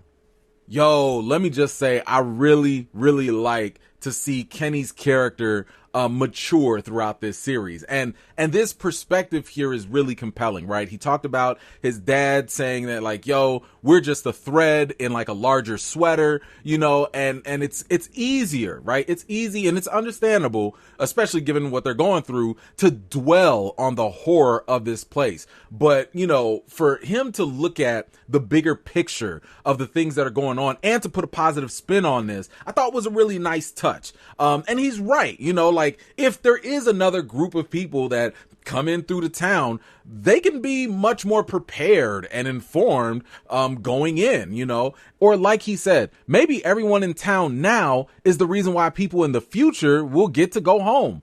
Being just a thread doesn't mean that you don't matter. I mean, my goodness, shout out to Kenny for real. I mean, this man has lost so much. And at the same time, he's growing to the point where even that girl that curved him for her own fiance, he's still out here giving her encouraging words to help her through things. Go ahead, Kenny. I love to see it, man. Now, you might not get them draws, but at least you're growing. Jade gets some twine and stands out at the entrance of the monster's tunnel. He falls in and starts to make his way through. He finds the same ventriloquist dummy that he previously saw in his visions. As he travels deeper in, he sees visions of the ashy kids laying on the stones, and as he looks above, the symbol is made out of vines, the same symbol that he's been seeing in all of his visions. When he looks again, the opening is now closed. I don't know about y'all, but I was really surprised that Jade did not bump into any monsters while he was walking through this tunnel area. I thought he was going to bump into at least a couple that were sleeping or something. But it seems like when you go to these hot spots, so to speak, right, that have like this psychic connection, that's when these visions start to happen. And this is just like what we just saw with Sarah earlier, you know, when she was by the ruins. And I think Jade is having a very similar connection, except this might be a little bit more in line with the evil that's been going on with the town. And it probably is also why Jade can't see the boy in white as well. But he is seeing these kids laid out, and that seems to be part of some sort of ritual sacrifice or something. I mean, he looks up and sees the vines covering the opening that look like the symbol. Now, let's not forget that when Jade sees the symbol, there's always blood involved. When he's touching the tree or when he sees the symbol, there's always some blood. So I think if we go with this jigsaw theory that he proposed earlier of getting two pieces that connect, this scene might tell us that these children were used for some sort of blood sacrifice ritual. Could this be how the monsters were created? Or since we know that this whole town, this whole place is some sort of entity, are the blood sacrifices meant to maybe feed this world or something? Here's something else for you to consider. When Jade looked back up after his vision was complete, he saw that opening was no longer there. Now, since we are dealing with vines here or roots or whatever, this could be connected to what Victor has been saying regarding the trees moving all this time. So maybe the trees are coming together in preparation for a sacrifice or something. I don't really know. But what do you think the vines and the symbols and the dusty kids, what do you think all that means all together? Victor takes Tabitha to the bottle tree. He said that this is where he found his mother's body. He explains that it's a faraway tree, that this one is special because it takes you to the tower. He gives her his lunchbox filled with some snacks. She steps in and is transported immediately to another part of the forest. She walks right up to the entrance of the lighthouse. Now, first thing I'm wondering here is like, yo, is this bottle tree the same bottle tree that Boyd and Sarah found back in season 1 towards the end of the season? But hey, a lot of you are asking about the lighthouse from last season. Well, hey, now it looks like we're finally here. But before we get to the actual lighthouse, Victor passed over his lunchbox to Tabitha, and it was filled with a bunch of snacks. But I'm wondering, did you pass over that revolver too? I mean, I'm just saying, bro, like, I know you got to eat on a quest, but I'm going to need you to pass me over that piece too. Like, I'm going to need that gun, bro. But real quick, I want to take a moment here and just really give a shout out to Scott, who plays Victor, and Catalina, who plays Tabitha. I thought both actors in this case have been doing a really good job with their characters. But their chemistry here, I thought, was really effective and was working very well. You really get a sense of a true bond of Victor having a connection with Tabitha and probably even seeing his own mother in her. Matter of fact, if you stay tuned to the end of this video, I'm going to throw you guys a nice little bonus because I got a chance to actually speak with Scott McCord, who plays Victor, and you're not going to want to miss it, okay? I promise you. It's a really, really good interview, and we talked about some really cool things. So stay tuned. I'm going to give you guys a sneak peek right before the actual interview drops. Another thing we found out here was that Victor's mom actually died here, and Victor found her body right in front of the bottle tree. Now, this is pretty messed up, but notice something here that was not talked about, which is what happened to Victor's sister? Now, I do have a theory that I want to share with you all about what's going on with that. I'm going to share that at the end of this video because I do think that many of you might have the same idea that I have. So when we get there, you let me know if we're on the same page or maybe if this theory was something you didn't think about. But stay tuned. I'll share that in a bit. Fatima and Ellis get ready to start their wedding. Boyd walks Fatima down the aisle to give her away. They exchange their vows, and that gives Boyd some inspiration. He congratulates the happy couple and heads off. Well, Ellis's words here about, Fatima being the light for him in dark places was a great way to really jog Boyd's memory here. Recall back earlier into this season when this was a direct point of reference for Boyd when he was in the dungeon and walking through the woods at night with the torch. So I think this is why Boyd gets the idea to go back for the torch, thanks to Ellis's comments. But there's something here I found interesting in this scene, and I doubt this was an accident too. If you notice, while Fatima and Ellis are standing and looking at each other, there's a dream catcher hanging right there in the window. It makes me wonder, with an evil deity that is attacking people in their dreams, is it possible that the dream catcher protected Fatima and Ellis? Oh, and by the way, I believe back in season 1, it was none other than Donna who gave them this gift. So now that's 2 times where either Donna or Tilly have done things that might make them less suspicious of being a mole. But of course, look, hey, I fully accept that. Maybe there is no mole at all. Okay, I fully accept that. But I'm asking you all, do you think there's anything to this dream catcher, or is it just a nice piece of decoration? Let me know what you think. Boyd goes back to Victor's truck to retrieve the torch that he took from earlier when he was trapped in with Martin. As he comes out, Reggie pulls a gun on him. He blamed Boyd for bringing all the disaster to the town and shoots Boyd in the arm. Boyd quickly fires back, killing Reggie. He dead. Boyd goes back to the site and lights the torch. He instantly is transported back to the dungeon where he finds Julie, Marielle, and Chris buy one, get one free Evans. Boyd finds the music box, but before he could do anything, he sees a vision of Abby. She begs him not to break the box because it'll only prolong the suffering of the people. She says that they're all gonna die screaming. She also mentions that he doesn't have to be afraid because none of this matters. Boyd doesn't believe that this thing let Abby here just to catch up on old times. As a counter, she said that this thing knows that he won't listen, and she mentions how it's hope that feeds the forest rather than fear. She explained that hopes makes people willing to suffer, and this thing loves suffering. She said to just let it go because everyone's gonna die anyway. Boyd refuses to listen, uses the torch to strike the music box, and proceeds to A-Town stomp it into pieces. Everyone that was trapped starts to come back from their trance. Boyd is then transported back out of the dungeon. Just then, he sees the same dog that also appeared whenever he was lost in the forest. Okay, so I don't know about y'all, but I don't think this Abby was real at all. I mean, she tried to tell Boyd not to break the music box. Clearly, that was not the case. And this kind of reminds me of season 1, where Boyd saw the vision of Abby in the woods with all the spider webs and everything. And it gives the impression that this may not have been in Boyd's mind, but rather maybe this entity has been trying to trick Boyd with Abby. So if this is the case, then I feel like we have to take the opposite of what she said to be true. I do think that this entity feeds on fear, and instead, hope is what it does not want from people. If that were true, then why lock up people and torture them the way that it was doing with the 3 victims? There was no hope of them escaping, so instead, I do believe that it does enjoy their suffering, probably based on fear. Now, I don't know. I don't have any good idea right now about what's going on with this dog. I'm guessing the dog is a good thing since the dog keeps showing up whenever Boyd gets done doing something in the woods and leads him to safety. So I guess the dog is cool. If y'all got any ideas about the dog, please feel free to let me know.